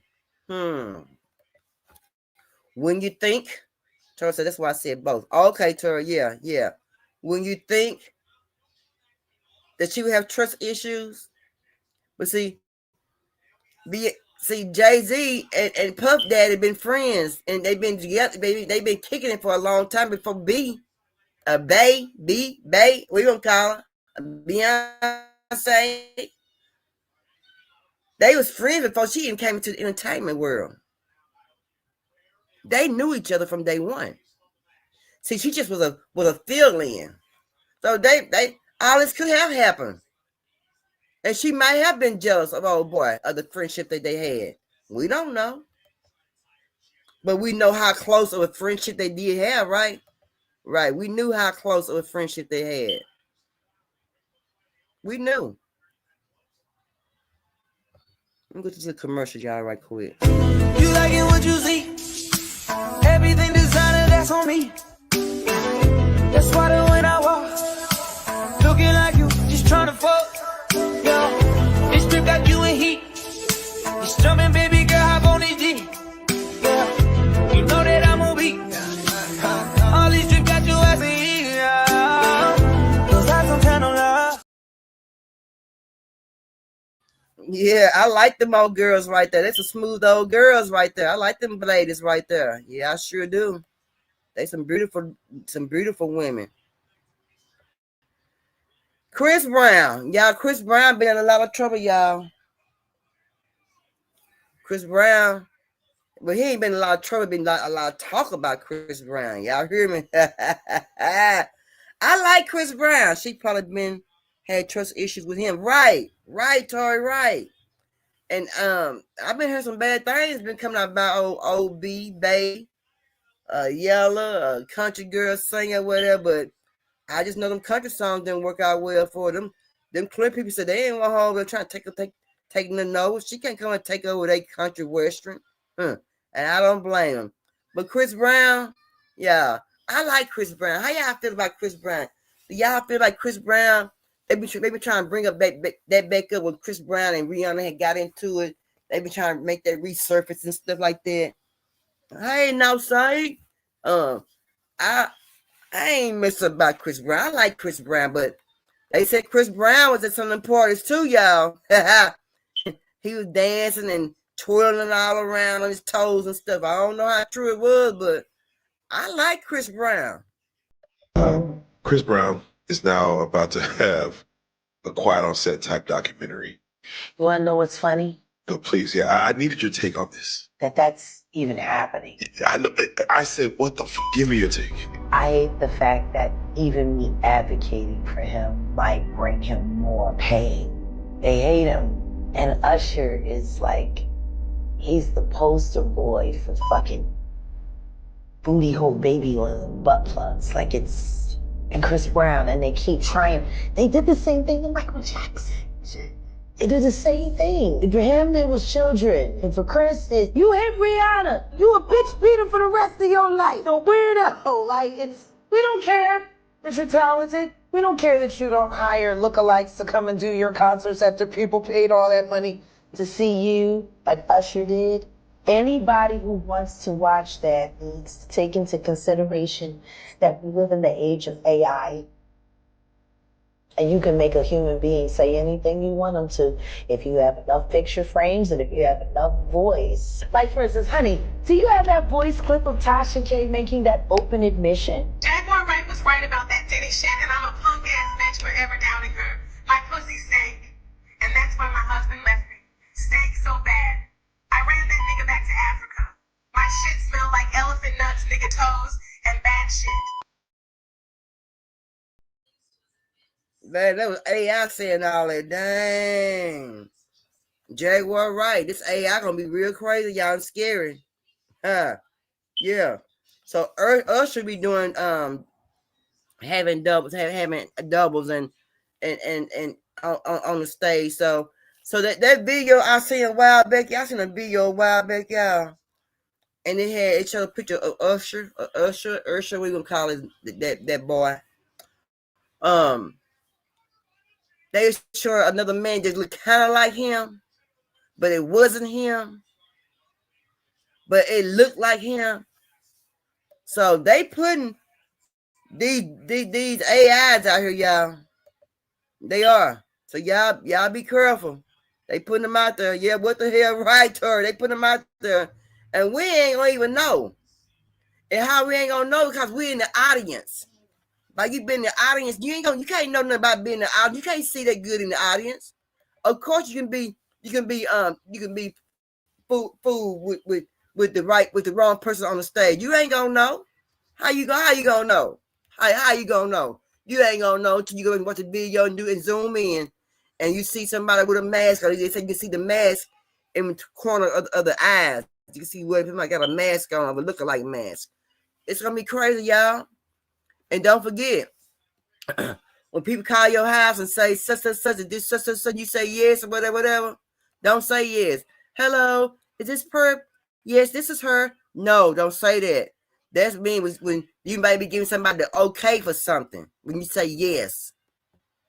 I always say what you want. What you want. I don't say yes. No, I say none of that. I say what you want. So they can't take my voice and record and say yes for everything that I said, that I didn't say yes about. That's how you've been getting people lately.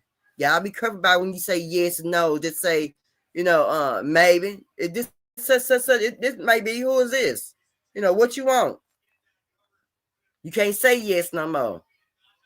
Is this Vanessa? Yes. Vanessa, do you such? Yes. No, you don't do that. That's how they getting you, y'all. That's how they going there and falsifying stuff on you and stuff like that. Take it on. Don't do that. So, before I play this video, I was reading the news. Mark Zuckerberg was saying that they will be getting rid of the cell phones. Again, I read the news. I didn't listen to the news. I read it with my own eyes. That's right, Tori. You asked, who is this? That's right, baby. That's right. That's right. You don't say yes, this or not. That's right. I say what you want. This is what you want. Yeah, just like that. It's what you want over here. They keep asking until you say yes. Right. That's what they do. That's what they do. And if you got an Android, and to get rid of calls and you can block them, it's pound 662 or 662 pound. You can block people from calling unwanted calls if you have an Android. It's pound 662 or 662 pound. You can block all phone calls, the unwanted phone calls from different companies and stuff like that. But that's right, Tori. I don't say yes, baby. Nobody, y'all in the chat, y'all don't say yes when people call your phone. Y'all say, who is this? Now, my next thing is, are we ready for microchips? Are we ready for the microchip? Okay. Now, go back to what I was saying about the cell phones. I was reading the paper where it said Mark Zuckerberg was saying that there will be no more cell phones in so many years, right? 2035, something like that. They're saying the cell phone's going to be on your eye. They're going to be glasses. And they said they try to do this with the Apple Watches. They ran a test with the Apple Watches, but I guess the Apple Watch tests didn't do too well. So now they were going to go a little further, and they're going to do glasses. They're going to be doing the glasses. They're going to be turning the cell phones over to glasses. Though it may not be no cell phones in a couple of more years on down the line. I don't know if I'll be still living. If I don't, just know. Perp said, she said it a while ago. It may not be no cell phones. The next time, I'm going to tell them, let me call you back. Okay. I might just so put my Bible. I start reading some Bible scriptures to them. You hear me, Tori? I put some Brina on phone. Meow, meow, meow, meow.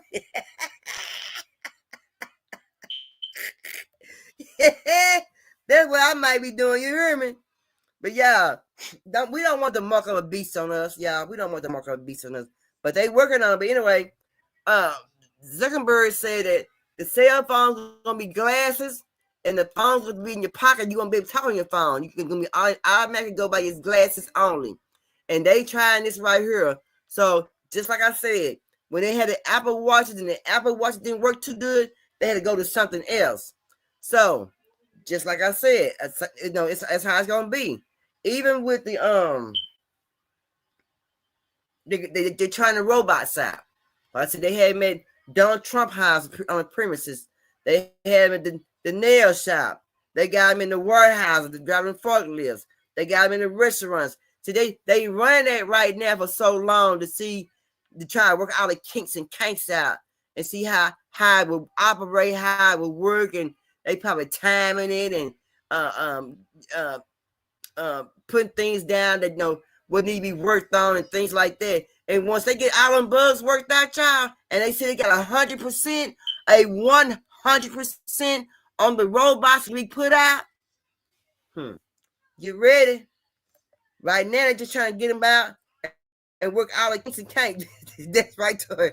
They're trying to work all the kinks and kinks out right now. But once they work all them kinks and kinks out and get to the 100% robot, that's when they're going to start putting them babies on the market. You're going to even have robots to clean your doggone house up as well. I'm telling y'all, get ready. It's gonna be a change. Check out this microchip. I don't want this in my body, y'all. I'm sorry.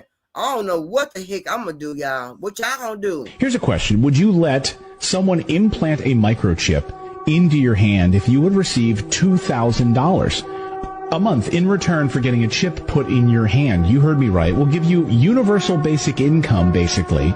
2,000 euros, $2,000 a month, if you allow us to put a microchip in your hand. That's exactly what's about to happen as part of the rollout of the central bank digital currencies. It's a carrot for them to rope you into this mess. We'll get to that part of the story in a minute, the chip implantation process, not the corn chip, as Dan said in our chat, but a actual metallic tracking chip. But a new report just published this week by the Bank for International Settlements explains how our new digital money system is about to work. We've been warning you that this was coming for a long time on this show. Also, we weren't the only ones predicting this. It was predicted in a little book, you might have heard of it, called The Bible, The Mark of the Beast. For one thing, this is how this new system would operate. According to them, the Bank for International Settlements, the new reserve currency, forget the dollar as you know it, basically. This will be the new reserve currency, which is how they want to label it and how they are labeling it. This would be used to settle all transactions. As everyone moves away from the U.S. dollar right now, this seems like perfect timing to be moving to this new system.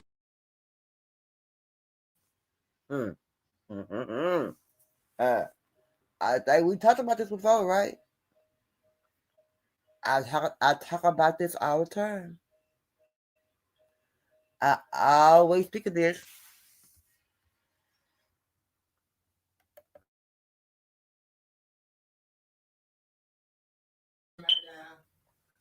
I always say it, y'all. I always talk about the mark of the beast. So $2,000, 2,000 measly dollars extra a month for you to put a microchip in me. Ain't nowhere in the world. Ain't nowhere in the world, Jesus. See, that's how they gonna get you. That's how them jokers gonna get us, y'all. That's it. Money. You know why? They think money is we need money. Money. Y'all seen how Elon Musk came out with all the millions of dollars, millions, zillions, billions, whatever how much money he gave. He gonna give out to people who voted. Y'all remember that? And I wonder, and they never showed, but I wonder how many people showed up for that money for the vote. To vote for certain people. I wonder. Just like her, they bribe people, y'all. They bribing people, y'all. Come on. They bribing people to take this crap, to do this. And people so doggone money hungry, they doing it. Man, say. I'm back per all doing if I feel like a nail tech now. Check your DM, tell me how you think I did. Okay, girl now, girl. She got my baby together, y'all. She got my punkin together. Man, how y'all feel about that? They bribing us, y'all. They bribing us. Oh, that's cute. Oh, TT, that's cute. She has cute little feet. That's cute, TT. You did a good job. I like that, TT. You're good. Yeah, you've been good. You good girl. You be a good nail tech. You did good. Cute little nails. They real cute, girl. Yeah, you did a good job. You did good, girl. Yeah, you might. You might. Teresa, I got a plate in my leg. Yeah, they don't put them thing. They chip in your leg too. Titi said she feel like a nail tech. Do you think she mean robot? Says they making robot nails. Nah, she ain't made that yet, Tori. She ain't made to be a robot chick, baby. I put nail tech robot in dirt. Today ain't ready for her. Yeah, bribery is illegal, but they didn't say nothing about that with Elon Musk bribing them people. You welcome, baby. When Elon Musk bribing them people to go vote, he gonna give them that money. They didn't say nothing about that then, right? Nobody never said nothing about no bribery, Tory. When Elon Musk say gonna give them that money, they vote for Trump. And they're gonna give you $2,000 to just get the mark of the beast put in your body. And you have to ask yourself, is this mark of the beast worth $2,000 put in my body? The sin? It's a sin. You know, maybe some people need to read some of their Bible a little bit before they do some of the stuff that they do. You know, it's a lot of stuff in the Bible that says different things about things that we do right today. Maybe some people need to go back and read their Bibles before they start acting out. Yeah. Why don't y'all start picking y'all Bibles up before y'all start acting the food out here in these streets? I think they might shut it might stop some things. I don't know. I'm just saying. But let's listen. I got Flo Daddy. Y'all check out Flo Daddy. Flo Daddy's on Instagram, y'all. And Flo Daddy be on his thing. Y'all better say no to those chips. That's how you lose your soul. So live. Tori said, TT got a new hustle. I know that's right. Tay Tori, ain't nothing wrong with a new hustle, baby. The way the world is now, baby, we're going to need all the hustles. Y'all hear me? If Elon Musk release all of these doggone robots, we all going to need a new hustle. Perp, did you get a chance to check out the Good Time cartoon? Yes, I did. Isn't that something? Yes, I did, TT. I sure did. I mean, Tori, I sure did. I saw that, Tori. I mean, you told me about it the other day. I went and checked it out. And my thing is, they putting it all in cartoons now, y'all. Our kid, that same cartoon that we saw, Tori, the kids gonna be watching that pretty soon. It's gonna be I wouldn't be surprised, y'all, if it be an Elon Musk cartoon. What y'all think? Would y'all be surprised if our cartoons I call Elon Musk? I wouldn't be surprised. It wouldn't surprise me. I wouldn't be surprised at all. Oh, I don't know. TT, I don't know who won that fight because I didn't get a chance to see it, TT. I didn't get a chance to see it. I don't know. I'm gonna do a replay on it. But I'm gonna watch if I go to bed tonight. I'm gonna watch that fight. Yeah. It's gonna be a cartoon, y'all. Like The Simpsons, South Park. They got one called The Simpsons, South Park. Is it iRobot? No. It's a cartoon that come out with the robot. I can think of the name, but it's gonna be a cartoon gonna come out. TT said, hold on. Okay, TT. If not, it'll be about him. That's right. Yeah. Oh, they ain't fought yet? Okay. Yeah, Tori, it's gonna be a cartoon, Tori. Let me hear it. They ain't fighting. I'm gonna see this fight. But yeah, it's gonna be a cartoon. Let's check out Flo Daddy, y'all. Flo Daddy, y'all, he on Spotify, he on Instagram, and Flo Daddy is a reasonable, reliable source. That's why I use him. I love him. Crazy ass new story in the surviving Diddy Kelly freak off bullshit. A party guest reveals shocking new details about minors being at the fucking freak off. And I don't like it. So Miss Wallace, seen here, an aspiring singer-songwriter, was invited to a wild party by a Saudi prince. So she flew from LA to Miami to an alleged Diddy freak-off party. Now the party went all night and lasted till the morning. By 7 a.m., she saw all type of crazy looking motherfuckers on drugs and alcohol doing crazy shit. Can you imagine Mohawk Diddy ass running amok at 7 a.m.? Look, then we get to the most shocking part. She witnesses minors, aka she called them little people, dressed in Harajuku Barbies. Hell ain't hot enough. Tanea's full story is on the 2B TMZ Downfall Diddy shit. What do y'all think about these claims? I'm talking about this and more on my podcast, The Flow Show, on Apple and Spotify. I can't wait. I'm out. What the hell Miss Wallace doing at them parties, y'all? Oh, Miss Wallace, you got some explaining to do. What is Miss Wallace doing at the freak house, y'all? It's a pre-fight, the one woman next, and then Tyson. Oh, okay, the freak house. Okay. I mean, and then the pre-fights. The pre-fights. Okay, Tori. Okay, gotcha. I don't know why they fighting so late. The bar across the street from my house packed in the mug across the street. Say, do y'all see how Tyson slapped the shit out that white boy? I mean, he just pow. And when Tyson hit him, he went down. But Tyson said, if you step on his feet, it's over for him. And when I looked down, and that boy Paul, John Paul, his name was, he was right there by Tyson's feet. He almost he was a not even an inch, a half an inch for stepping on his feet.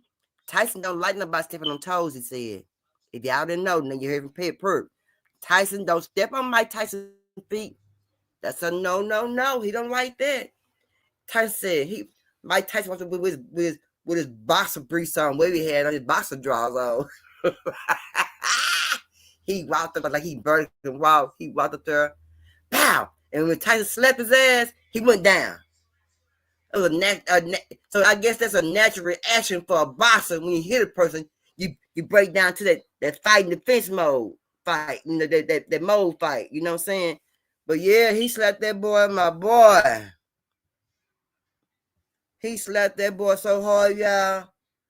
He turned his face. But my son brought to my attention. My son brought to my attention back in 1990 something. Tyson and John Paul, when Tyson was a young Mike Tyson. John Paul was just a baby, a little bitty baby, maybe some months, some months, about 18 months, a year old, something like that, 2 years. No, I say no more than 2 years old. But Mike Tyson was pulling his shirt on the back with his teeth. John Paul was trying to get away with his little boy. So this is the John Paul and Mike Tyson got a history. People don't know about it. Look it up. Am I right, Tori? They got a history. John Paul and Mike Tyson got a history together. Yeah. They got a history. Y'all check it out. Now, look here. Now, this is my concern. Now, I'm concerned about this right here. This is my concern. This is where my error come up at, right here. And I don't like it. They better get it together. Let's see.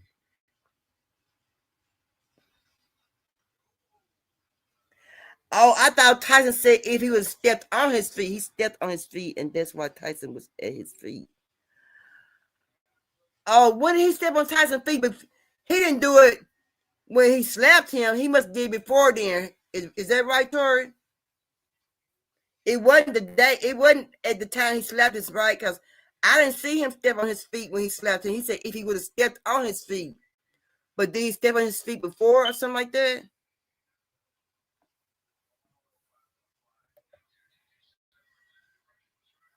Yeah, yeah. Today, well, not today, when they got to show the one where he slapped Mike Tyson slapped him. He didn't step on Mike Tyson's feet. He was right at his feet. He's at the nick of his feet. We'll go back and replay it. He didn't step on his feet. He's at the nick of his feet. Go replay it. He almost stepped on. Tyson said, if he would have stepped on his feet, it would have been over. You can't step on Mike Tyson's feet. His feet is the most sensitive thing on him, I think. Yeah, check it. Go replay it. Yeah, he didn't step on his feet. He was right at it. Social Security, y'all. I don't know. They're trying to raise the age of Social Security up, but Trump said he gonna leave it to your city and to your state. And I hate when they do that because that's a cop out. Now, that's why Tyson slapped him. Oh, that's why he slapped him. Oh, okay, because he stepped on his feet before. Oh, so he stepped on Tyson's feet before Tyson slapped him, and that's why Tyson slapped his ass this time. I hope, ooh, Jamal. Oh, no, sir. Man, they keep on saying somebody went on Siri, the internet or some crap and said, and they said Mike Tyson didn't win, said John Paul won the prediction of it. Man. Okay, Terry, I got you. Okay. So he took his feet before. Okay, before that's why Tyson comes slapping his ass. I hope it ain't fixed, y'all. If it's fixed, y'all, and with that man got on that thing and said asked Siri or whatever, that Google thing, and it said that, I hope it was a lie. So that's why Tyson slept. Well, I thought Tyson was acting a fool. Man, I thought Tyson was up there. I'm like, oh, Tyson.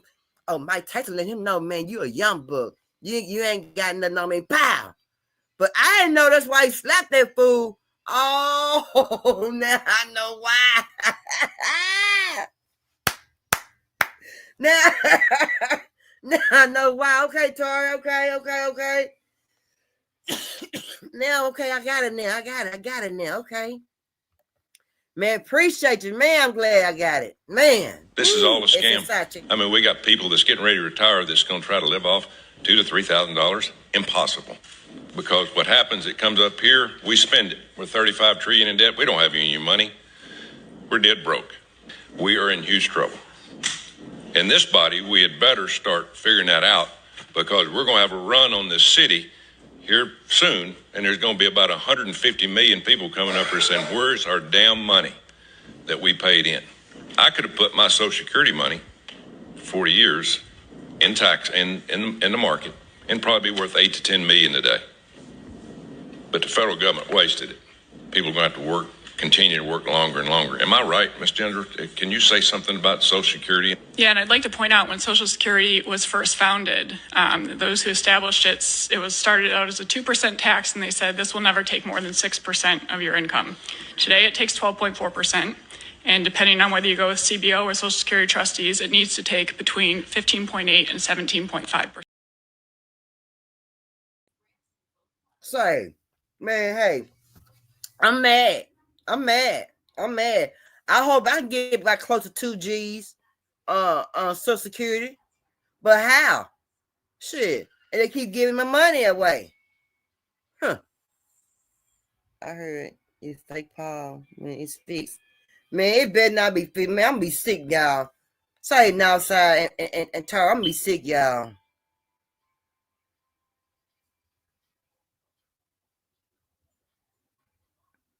Okay, Tara, I forgot to fight out there with y'all.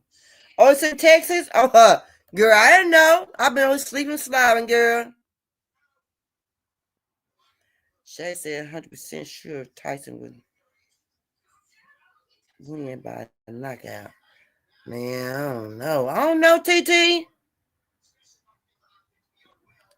Yeah, I didn't know it was here in Texas. But I know Martin Lawrence is here tonight. Did y'all know Martin Lawrence is here tonight? Me too, TT. He got some good strong teeth about a nigga ginger ear off his body. Did y'all know Martin Lawrence is in Dallas tonight? Yeah, my nieces and my sisters, they going to Martin Lawrence concert tonight. To this little concert tonight. But yeah, Social Security, y'all.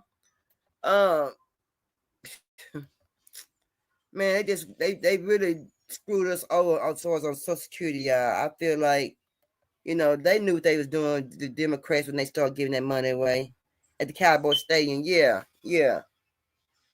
I didn't know. But Martin Lawrence got a concert tonight too. Sure do. So the fight and Martin Lawrence is going on tonight here in Dallas, Texas. Well, Dallas, Texas should be jumping then. Man, when I get out here in 3 minutes, I'm going to make me some phone calls, see what's going on. What kind of trouble can Perp get into on a Friday night? Friday. Like Paul trolling Mike Tyson right now on Netflix. What? Shut your mouth. Man, say. You better leave Tyson alone. But Tyson do what TT said. Bite their ear off. This man said he been running from Diddy, y'all. I wasn't running from no Diddy. I put something on Diddy. Like 1, 2, 3, and 4, and 5. Check him out. Why would you run for Diddy?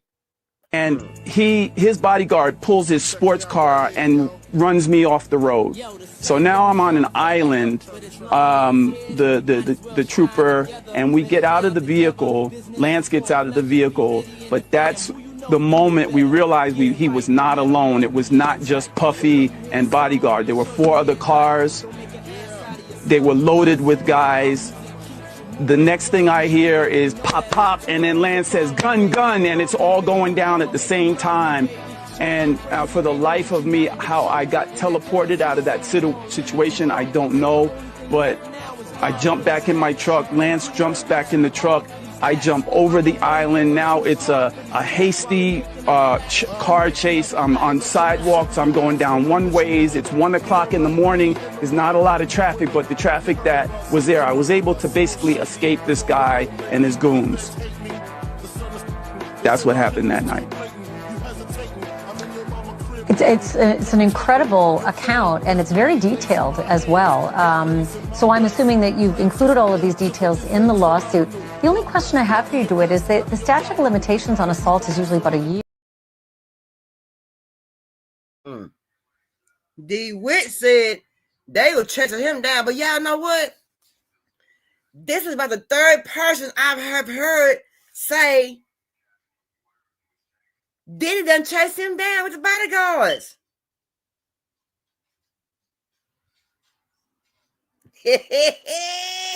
Girl, Mike Tyson fine, girl. He was swinging and hanging.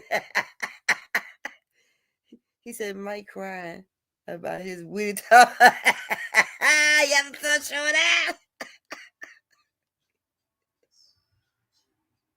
I don't know why he was grabbing his crotch, girl. We should have had him. Hey, tell me, my brother, how you doing, brother? How you doing? Welcome. Still Swinging Podcast, y'all. Y'all go check him out over there. Yeah. I don't know, TT. What was his wife's name? What's her name, TT? What's the girl name? What was the woman he married to? What's that girl name? Robin.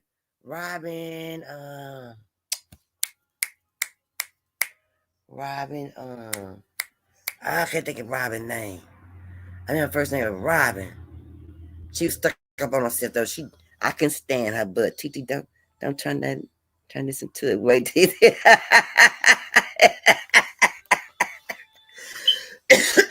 Robin Givens. That's her name. Robin Givens. Yeah. She wasn't good for Mike Tyson, y'all. She wasn't no good for Mike Tyson. But anyway, why is Diddy messing with everybody and got everybody running from him? The last man he had running from him. This man heard he got running from him. Everybody don't want to mess with Mike Tyson. D. Witt said that, he gonna sue. He's suing Diddy now. D. Witt said he gonna sue Diddy. Yeah, Givens, that's her name. Yeah, Robin Givens. Yeah, Robin Givens. Yeah. She wasn't good for him. All she wanted was money. But she had a little money. Cause she played a lot of TV shows and stuff, though, right? Yeah, she sure did. Let's check out Diddy and Weinstein. They say Weinstein also groomed Diddy along with Clyde Davis, and I believe that Weinstein did help groom Diddy. They say it's about 4 or 5 top peers who groomed Diddy. And I believe that they took him from being the altar boy and they groomed him from there. That's what I believe. Okay, the women about to fight. That's what I believe, y'all.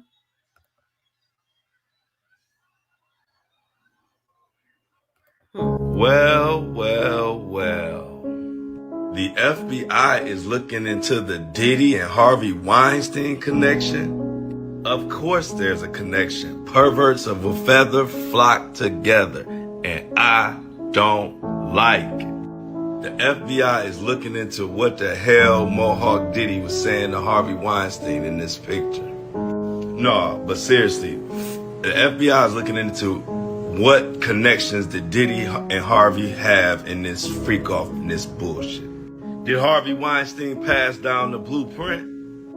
These two have been seen on red carpets and events together over the years plenty of times. One was sentenced to 23 years. That got some appeal shit going on now. And the other one being held with no bond. Both for crazy sex crimes. Both of them used their power and influence to get away with it. Now Weinstein's downfall could be a prelude to Diddy's. And one more thing, just breaking news, Diddy's bail hearing is set, I think this is his 4th one, is set for November 22nd. Well.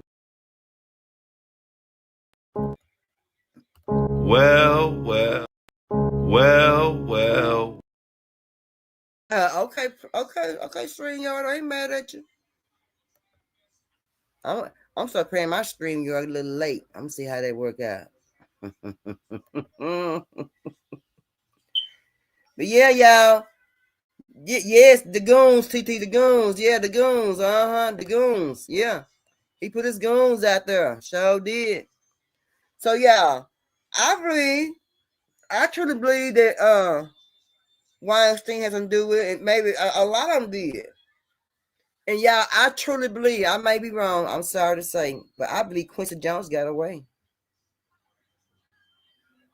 He got away. Let's listen to what Cameron said. Now I used to like Cameron, but he almost made me not like his old ugly butt. On my son's life, could stop breathing right now.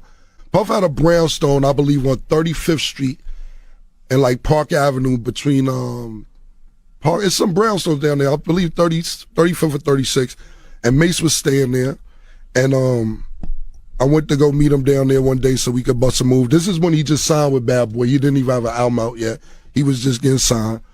And I went to use the bathroom, and it was a dildo on the bathroom sink. And when I came out, I asked him what's about. He like, that's homeboy's joint. You know, I don't know what it's about. He always have girls over here, but I don't know. I said, well, this one your sink. This is your bathroom. You're using this bathroom.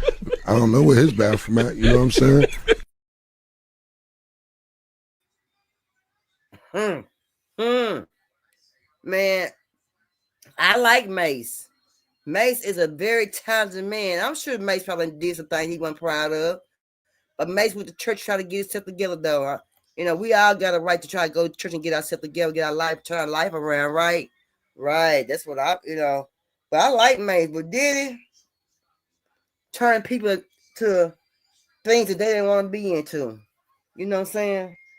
And I keep hearing, I don't know if y'all heard, y'all let me know if y'all heard or not. I keep hearing that Trump gonna get him out, gonna pardon him. Now, if Trump pardon this joker here, y'all, if Trump pardon this man, but how can you pardon somebody with the things that you got on him, with the things that they got on him? How can they pardon him? I don't understand. How can Trump be pardoned without a wrongdoing that he got on his head? I mean, without a wrongdoing that Diddy got on him. How can they pardon him? How can Trump do that, y'all?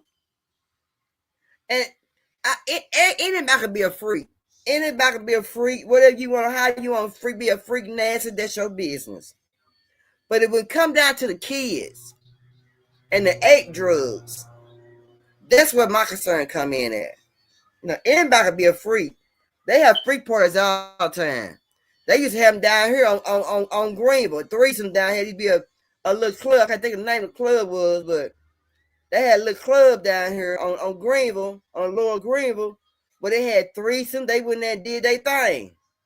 So if you just nasty like that, you just nasty like that. But my thing is, we can't just let you ride what you done did with the children.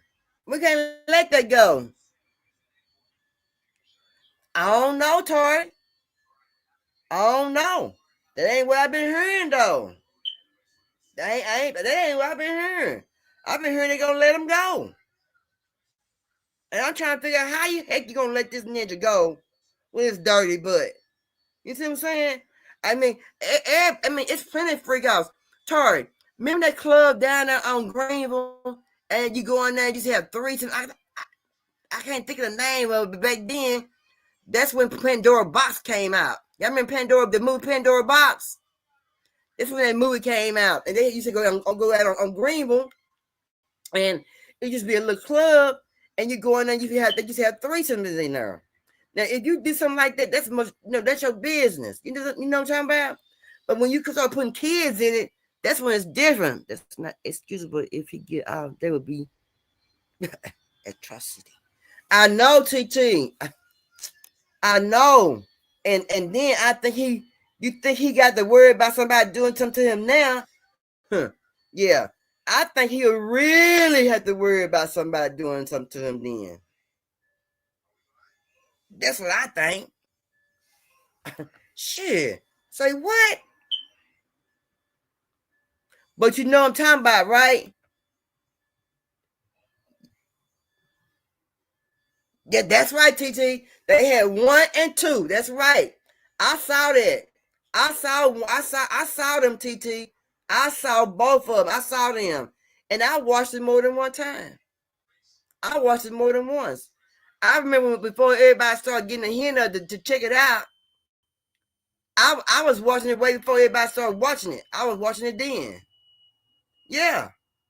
Yeah. So it was. Y'all remember that? And it was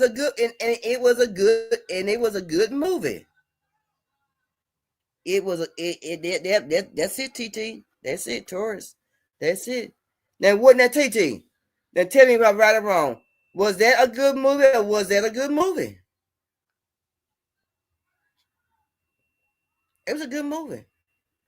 But again, my thing is, you know, if you grown, you do what you want. You know you grown, you do what you want to do. You know, you paying your own bills, your own this, your own that. But then it just gets crazy when you come down to the children. Running for Players Club in that movie. Oh, is he? I don't remember seeing him, Tori. You know, let me go back. I'm gonna find that movie and watch it again. I might watch that this weekend. But that was a good movie. If you hadn't caught that movie, check it out, y'all. It's a good movie. It's something to look at, something to think about. But they had them kind of clothes like that here in Dallas. They sure did. They had those kind of clothes here in Dallas at the lower end of Greenville. Because I just go to Greenville down there to the reggae club. You be some reggae clubs down on Greenville. I just go to the reggae club down on Greenville down there. I just go down there and party.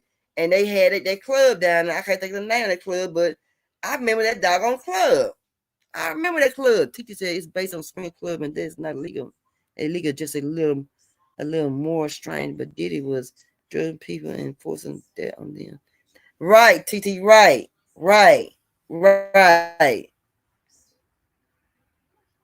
Now running the stripper that got whooped by Lisa Ray. Yeah, but that wasn't that. But I didn't. That was on tours though. She wasn't on there though. But I remember that, y'all. I remember that.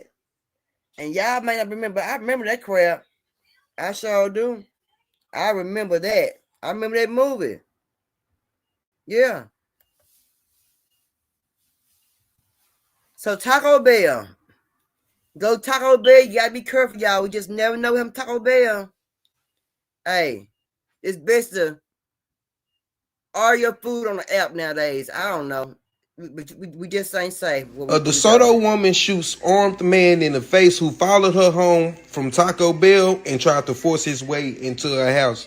She shot his ass in the face and chest. She said, "These my tacos, these nachos." See, let me tell y'all out of town or something about these Texas women, because a lot of y'all moving down here and thinking there's something soft about these Texas women, and it ain't shit soft about it. Listen, 88% of them carry guns down here, so it ain't shit friendly about Texas women. Shit, damn near 40% of the shootings is women. Hell, let this be a notice to all y'all predators out there. You know, not all heroes wear capes. I'm glad she defended herself, as she should have popped his ass. This ain't Chicago where you can't have a gun, even though they still have guns down there, but you can have guns down here. Matter of fact, Texas so player, you don't even need a fucking license to carry a firearm. You just don't need to be a felon, be over 21 and got your gun in the holster, and you can open carry all around up and through this motherfucker. And you can stand your goddamn ground. And yeah, that's Second Amendment, motherfucker. But how y'all feel about this? I don't think he did though. I don't know. What y'all think? But TT, even a man, Tori, Jamal, whoever in the audience, out in the chat, in the bushes, let me ask you something. Do you watch your surroundings when you go home? Do you watch who's following you? Do you look in your rearview mirror? Do you take different ways to your house?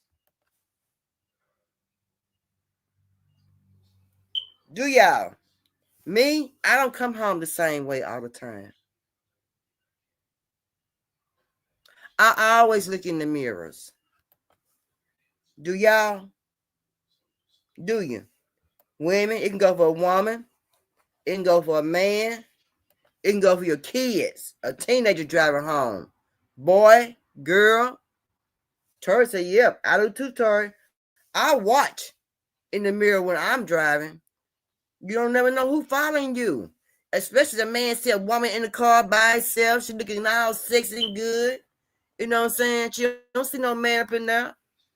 A weirdo. We're going to just say a weirdo. Follow you home. You ain't paying no attention. Right, TT? That's right. That's right. That's right. That's right. That's right. She said Trump is passing that law that now even if you go to a non-open carry state, as long as you have license in that state, has to honor it. That state has to honor it. That's right. That's right. And that's a good thing. That's good. Shit. That's good.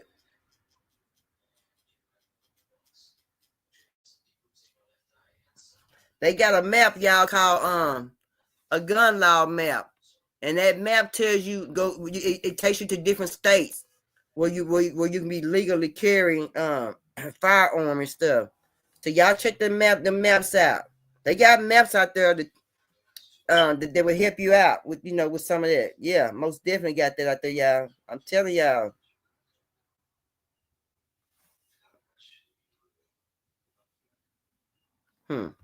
Let me carry. Let me go on some get. I can get up off. I can give it a go watch this fight right quick. Okay, remember that woman, y'all? Y'all remember that woman who jumped out the bridge with her kids, y'all? And I was like, what the hell is wrong with her? What is she going through? Was she jumping off the bridge? What made her do that with her babies? What makes people do that when they got their babies? If you want to jump off the bridge, you take your ass on, you jump off the bridge. But my thing is, you let that baby live. You give that baby the chance to live his life or her life how she want to live. And give your kid a chance to live. One thing about the right wing and red folks, they believe in firearm right to carry. That's right, TT. That's right. That's right. And y'all, she was so beautiful, y'all. The kids was beautiful. Did y'all hear about that girl jump off the bridge with her 2 babies? I think because he didn't want them no more, or something like that. I'm not for sure. Don't quote me on that because I didn't think watching the whole video. I got kind of teary-eyed. It kind of choked me up a little bit. It kind of frustrated me a little bit. I had to stop. I had to stop in my tracks. But y'all check it out. But my thing is, women, are we that weak? Women, we can't handle these problems, these small problems. When you have women with 22 kids, 30 kids when they were young, they dealt with, they took care of by themselves. And when wherever daddy laid his hat was his home. Y'all remember that? And you had a sister and brother around the corner, and dad around the corner going to the woman around the corner. The other woman didn't get weak minded and jump off no bridges and stuff with her kids. Y'all, come on. Are we that weak, women? I don't want no weak friends like this right here, y'all. I love all my friends and their kids. Check it out, y'all. It's sad. The 33-year-old woman who jumped off of Niagara Falls with her 2 children did it because she was heartbroken. The breakup between her and the father of her children was just too much. Before she did it, she wrote on Facebook, "I wish someone would love me because the man that's supposed to don't. I want my family back. And I don't care about the negative stuff that I said in the past. I was stupid and pregnant, and I said a bunch of stuff that I didn't mean, and I regret it." Listen, here's another situation where mama can't get her way, so she take it out on the kids. Y'all daddy don't want me in his life no more? Fine, I'ma kill all of us, because if I jump off of Niagara Falls by myself, it might not bother him. But if I take his 2 little angels with me, that'll break him down for sure.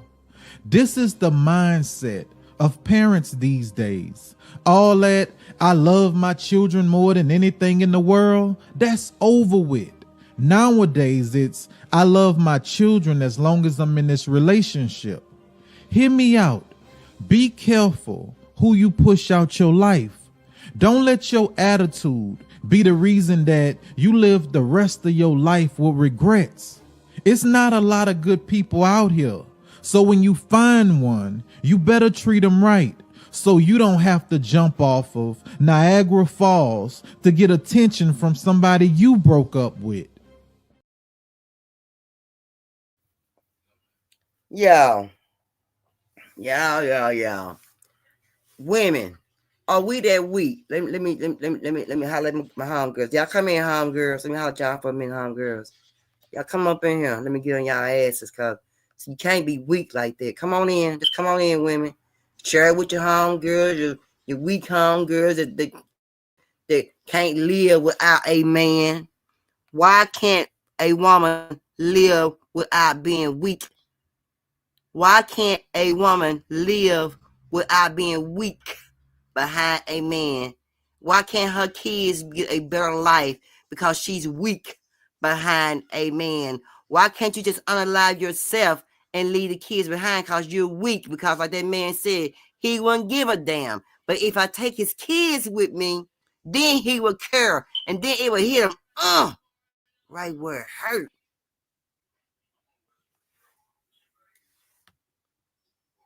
Women, what's wrong with y'all? What the hell going on with y'all? What's up? What's up with that? I got to ask y'all, what's up with that? What's up with that? Again, what's up with hurting the kids? Are y'all that weak that if a man don't want you, then I'm gonna take the kids with me? We're going to go a different route. That's weak, y'all, and y'all wrong. And I hate people that do that. I hate y'all. I hate y'all that's weak behind a man. I don't like you women. I hate you women that's weak. You weak women just know perp don't like you. You women just weak and get your kids hurt behind a man. I can't stand y'all. I can't stand you. Despicable. Yes, right, teacher. I can't stand you. I can't stand you. I can't stand you. You make me sick because you're weak. You're weak. You're a weak woman.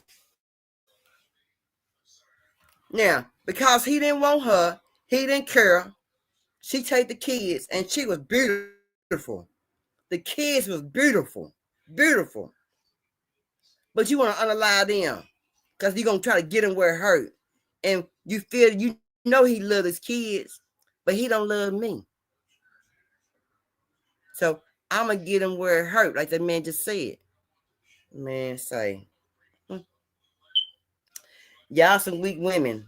And I hope I don't know nobody such like that that's weak like that. Lord have mercy. I'm for real. I don't want no weak woman that will unalive her kid because a man don't want you. A man don't want you. He don't have to want you. But he can still love his kids. But see, that's why kids don't have their fathers at home, because women don't understand a man don't want you. A man don't have to be there with you. A man can still raise his kid without you being in his life. And there's some real weak women out there. And I don't like you weak women. I can't stand you. You make me sick. Man, let me go on. Crazy. She needed to be, and I wonder, did she have any signs of mental illness before she did that? Yeah, to her face. I wonder, did she show any mental illness within herself? I wonder, can he speak? I wonder will he speak out later on when he start feeling a little better, everything. I wonder if he gonna speak out. I'm gonna be looking for that story too. I'm gonna be looking for that story. I wonder, was there any kind of violence going on between them?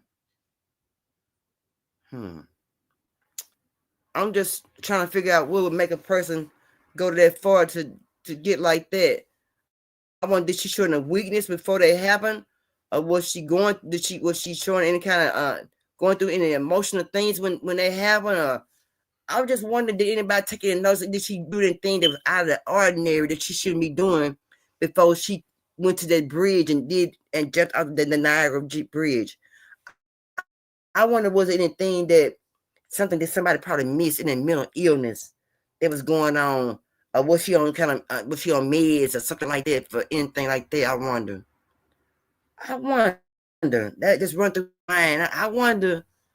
I just want to know if that guy or the father will speak up sometime here in the near future. I wonder to know, what did he say to her? I want to know, did she have any mental illness? Was she going through some? Was she going through some kind of psych? I mean, I wonder what was going on through her mind before her to just go through that. Not just knowing what the guy just said because the guy didn't want her, but was it something else that happened? Because it's a lot of men don't want a lot of women, and a lot of women be like, fuck you too, nigga, I don't want you neither. You know, the feeling's mutual. You know what I mean? So I'm just wondering, did she have a kind of illness going on? I don't know. I just want to know. I feel bad for the kids, y'all. I love kids. You know, I don't have my kid, but I love kids, and I wish somebody just give me your kid. If you don't want your kids, shit, just pass them to me. I take kids. If you don't want your kid and you going through something, give me your kid. You can hit me up at VinoEntertainmentTV@gmail.com on email, Gmail. I'm on TikTok, Instagram, Zoom. I'm on here, Facebook, X. If you don't want your damn kid, give your kid to me. I can meet you at 9301 Forest Lane. That's at the Walmart, and pick your kid up if you don't want. Now, when you're giving your kid, don't think you're going to get your kid back, because that ain't happening. It's mine for life. That's horrible death, to jumping off a bridge that high. She ain't care about her kids, making them endure that poor babies. Yeah, TT, them poor babies. Yeah. If y'all don't want your kids, I don't want no grown kids with this mouthy, okay? I don't want no mouthy kid. But I take a baby any day. Any day. I take a baby from 1 week old all the way to 15 years old. Give me your baby. If you don't want them, I'll take it. If a man can't value you as a woman and see your worth, F him and move on. It's too many men I heard that would love you and go, that's right. It's men that would date women when they pregnant. It's men that date pregnant women. And they take the responsibility of a man's baby. Yes, I know that. Adopt kids been waiting for years. They could have found a good family for them. Yes, they could. They could have. Yes, ma'am. That's right. Yeah. If y'all don't want y'all kids, y'all get it Perp. Perp get lonely. Perp want her baby. Perp love her some baby. Tell her she love them and they love her and kiss and slide by on and stuff. And we go and do activities. We be having fun. We be showing out, laughing. Oh, I want them back. You can't have them back, bitch. He mine. Yeah, TT. Yeah. So if y'all got friends going through things down one of their babies, y'all hit me up on the back end. I won't call your names, but I take them damn babies. I ain't gonna put you on child support because we ain't gonna need you. Now, these kids right here, I don't want these kids. This baby mama right here, we're gonna talk about what she's showing her kids and what the daddy's showing the kids too, in front of everybody. Get your kids. Get your children. Get your children. Get your children. Get your children. Try him if you want. You better get up. Try him if you want. Back. You better back it up. You better back it up. Back it up. You better. You better back.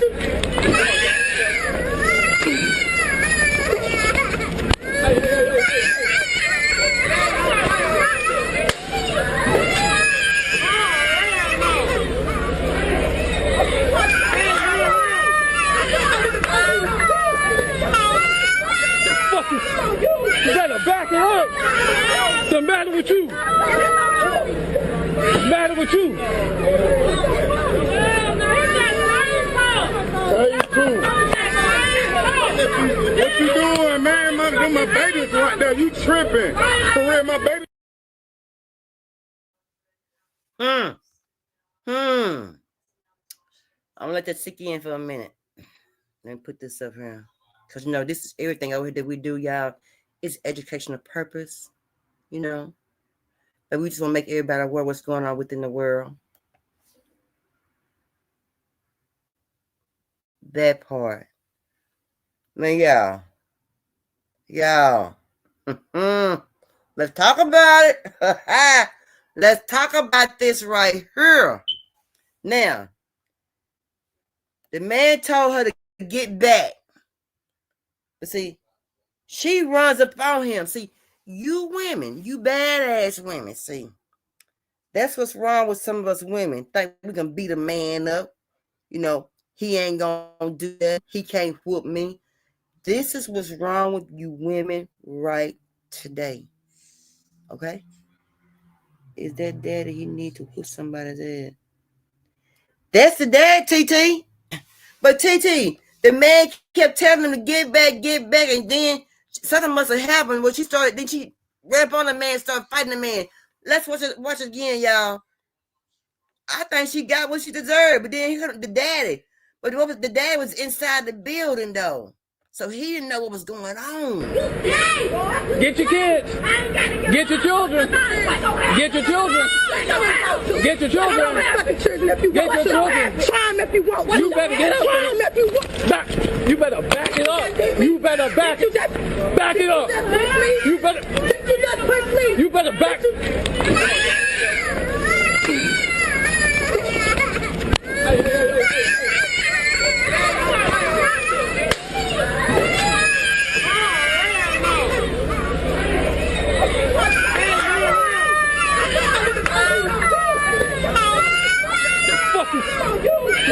What's the matter with you? What's the matter with you?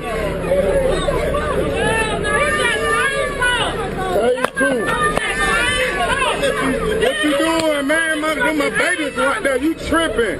For real, my baby. I got 2 questions. I'm waiting for y'all answers. Was he wrong? 2, was she wrong for jumping his face when he told her to get your kids? To get your kids. Get your kids. Was he wrong? Was she wrong for jumping that man's face because he said get your kids? Then she started running after him, started running at him. And he fighting her, tussling with her. Because he don't want to do nothing to her. But to get her off of him, he had to tase that heifer. What y'all think? What you think? Was he wrong? Or was he doing his dang on job?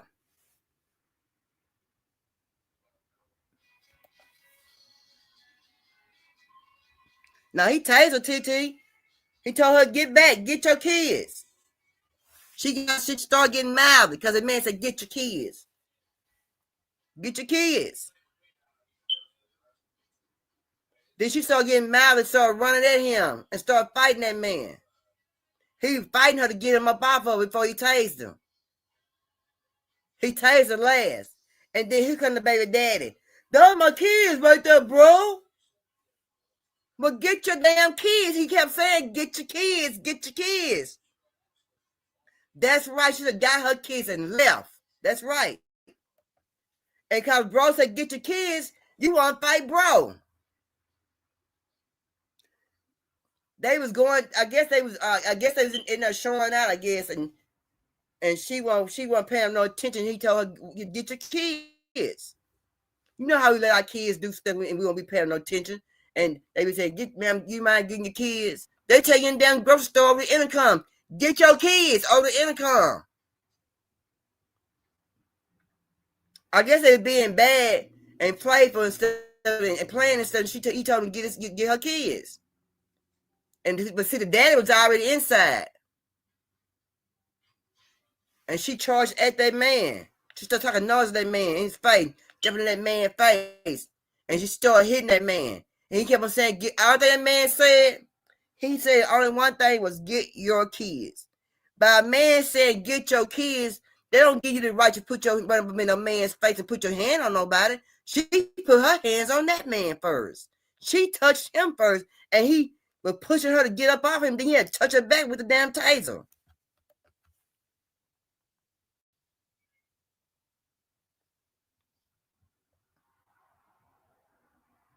But y'all, we say, show out in the store that we'll get on income and say, get your key.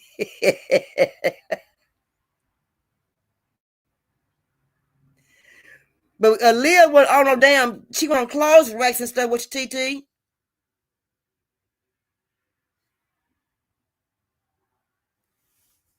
And when people got to get on the intercom and say, get your kids,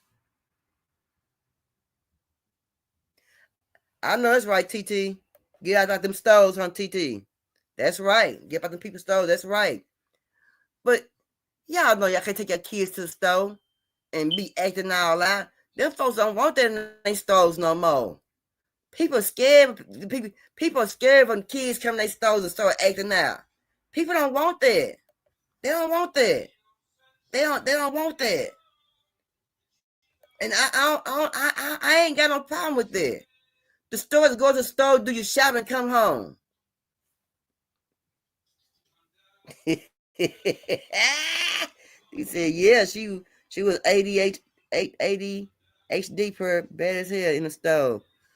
Well, them kids like never wrong with them. They just some bad kids or something. I don't know, but he just said, get your kids.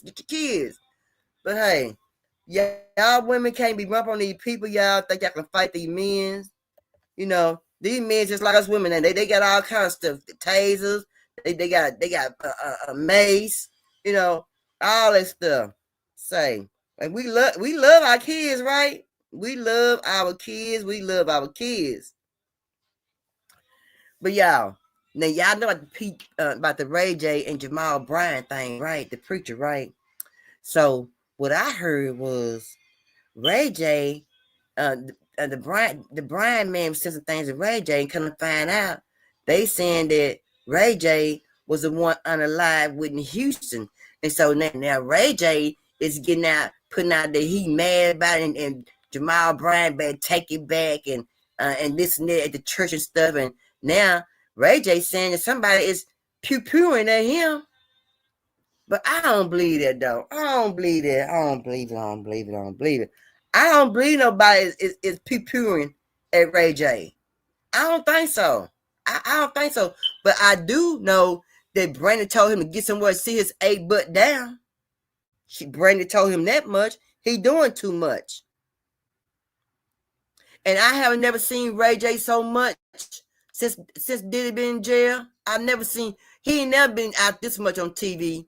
Even when Diddy was out of jail, he's so much on TV now, clapping and chapping and stuff about his new TV shows and the Anchor TV man and all this and that. He coming on out. Yeah, why are you getting all these different deals and stuff?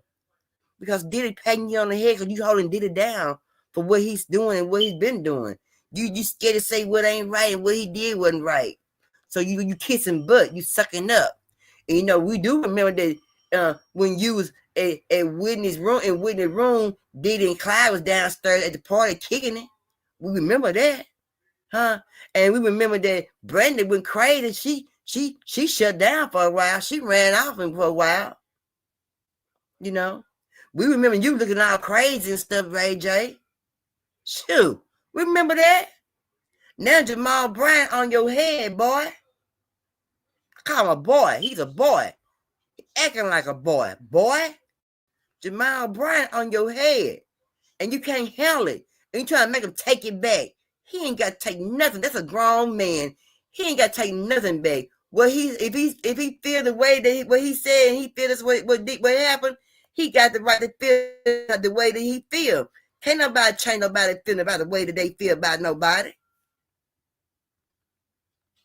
Yeah, you can see it all over. He got a lot of gifts on him because he was there. He know what happened to Whitney. He know, and he ain't gonna say nothing. But he capping for Diddy though. He don't Diddy. He's a Diddy boy, a Diddy Daddy boy. He definitely that.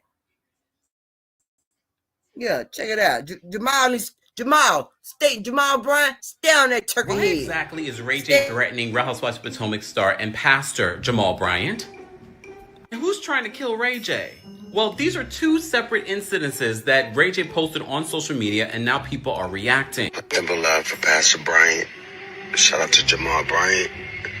Shout out to Von Alvarez. But if y'all play that interview, somebody getting snatched off the pulpit, don't play the interview. It's not clear. It was out of bounds. Me and Pastor Bryant need to talk because the way I was treated was dirty and illegal. And I don't like it. And I don't want nobody to play that fucking interview. I don't care if you from the church or not. Like, be respectful and do people right. Don't call people out their name and don't make people feel like they not safe in a place where they thought they were safe. I'm telling you right now.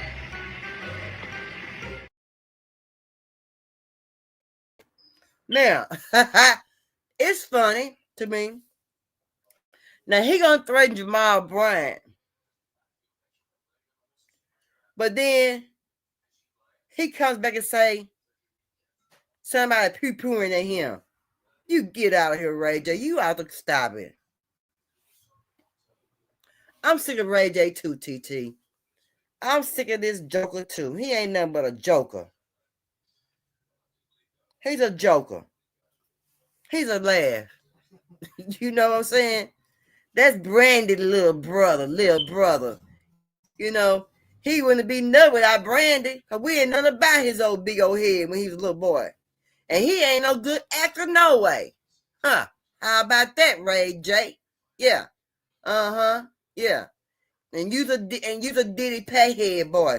You wait for Diddy to get out there to pat you on the head and say, you did very good, my boy. You held me up. You didn't downplay me. You didn't talk about me and put me down like everybody else did. You stood up for me. He patting him on his head. He getting that pat on his head. Yeah. And then after a while, he get the pat on the butt. Yeah. We know what's going on, Ray J. He don't know if he wants to take up for Diddy, if it's sorry for him, tell the truth, if his son do need to chill. Yes. He needs to chill, TT. He giving me P. Diddy Ray J vibes. He giving me P. Diddy Ray J vibes. Yeah. Kevin real hard for Diddy. And then what killed me was Lil Bow Wow. And I say Lil Bow Wow with a little piss color himself.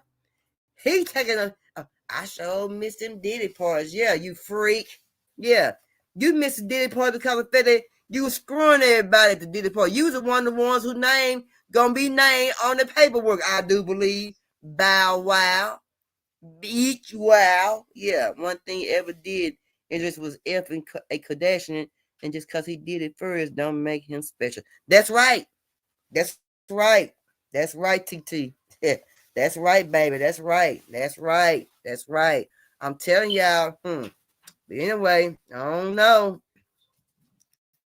What y'all think? Yeah. Yeah, and P. Diddy better not get out. To all my beautiful little brown girls, please know that you are strong enough to conquer the world, and realize that you're melanated, educated, often imitated, but you're never duplicated. So believe me when I say that you are powerful, you are worthy, and if you're passionate, it doesn't mean you're angry. So keep your head up and let your voice be heard, cause you are everything and more that this world needs. Little brown girls, you are so beautiful to me. I hope you see.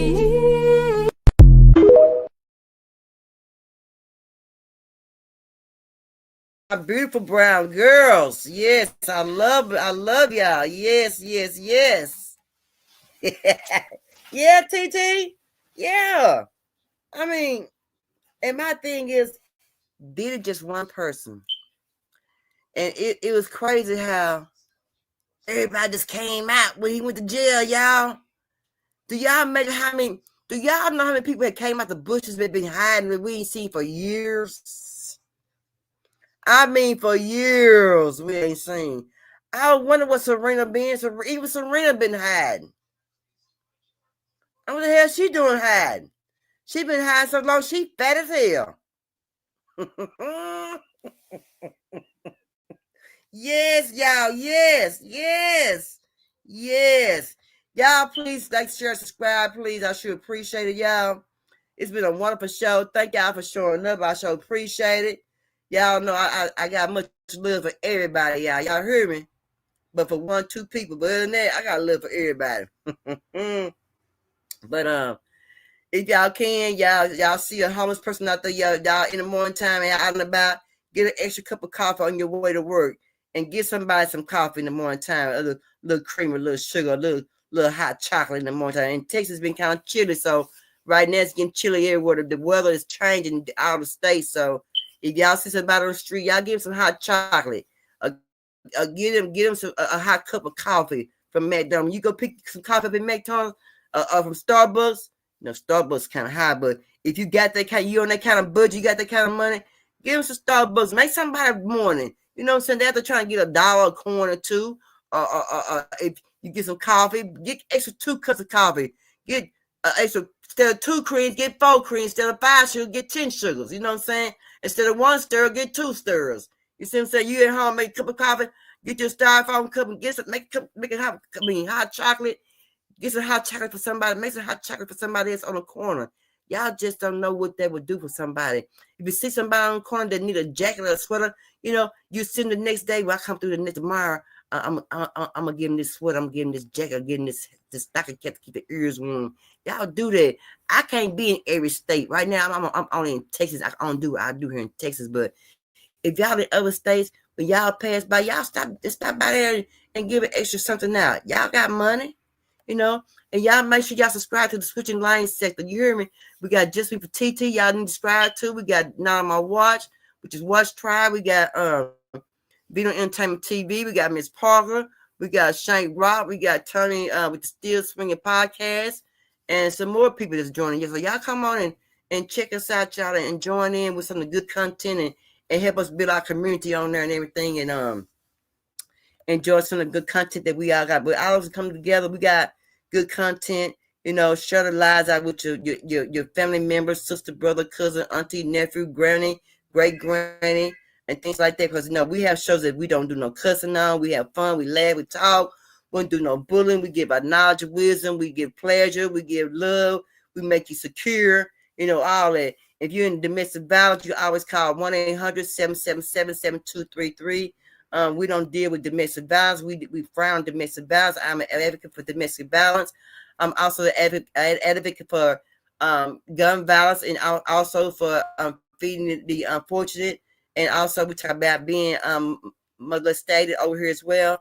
And we just want everybody to feel comfortable over here when they come. Take a seat, pull up, grab your wine, your soda, your coffee, your juice, your water, Kool-Aid, whatever you might need through the show. You know what I'm saying? And enjoy the show, because I don't bring you nothing negative over into your system. I try to feed you with good food. I try to put good food in your body. I don't try to put bad food in your body where you'll be sick. I try to give you good food in your body. You can get nutrients out of it. You can get a lot of knowledge out of it. You see what I'm saying? So that's kind of show that I like to run where everybody is comfortable. You see what I'm saying? And love the people that they interact with. And even in the chat, we talk in the chat. We have fun. We laugh. We cut up. We got something that we show out. When they show out, everybody starts showing out. They make it fun in the chat and everything. But hey, that's what we do. You feel me? But anyway, y'all, in the morning when you ain't got nobody to love yourself, you get up in the morning, you ain't feeling like you're supposed to feel with the love that you're supposed to have. Take your arms, baby, and you wrap around yourself and tell yourself, I love you. And the most important thing is to love yourself. You hear me? And on that note, y'all know what we say. How you gonna love somebody when you don't love yourself? And love yourself before you do anything. You understand what I'm saying? Because believe you me, I love a lot of people. Peace. I'll be back on Sunday. And it's an open panel, y'all. Y'all come up there and pop your shit. Talk about whatever you want to talk about. If you ain't happy, you mad, you sad, hey, let's just get that off your chest. Let's get it, y'all.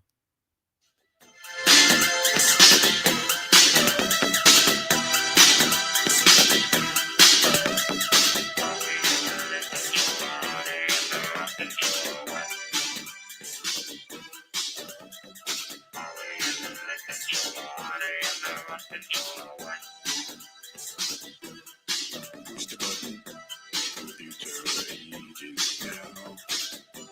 Everyone must have a machine. They say it's gonna make life easier. Well, I guess not. They say we should put them in control. But maybe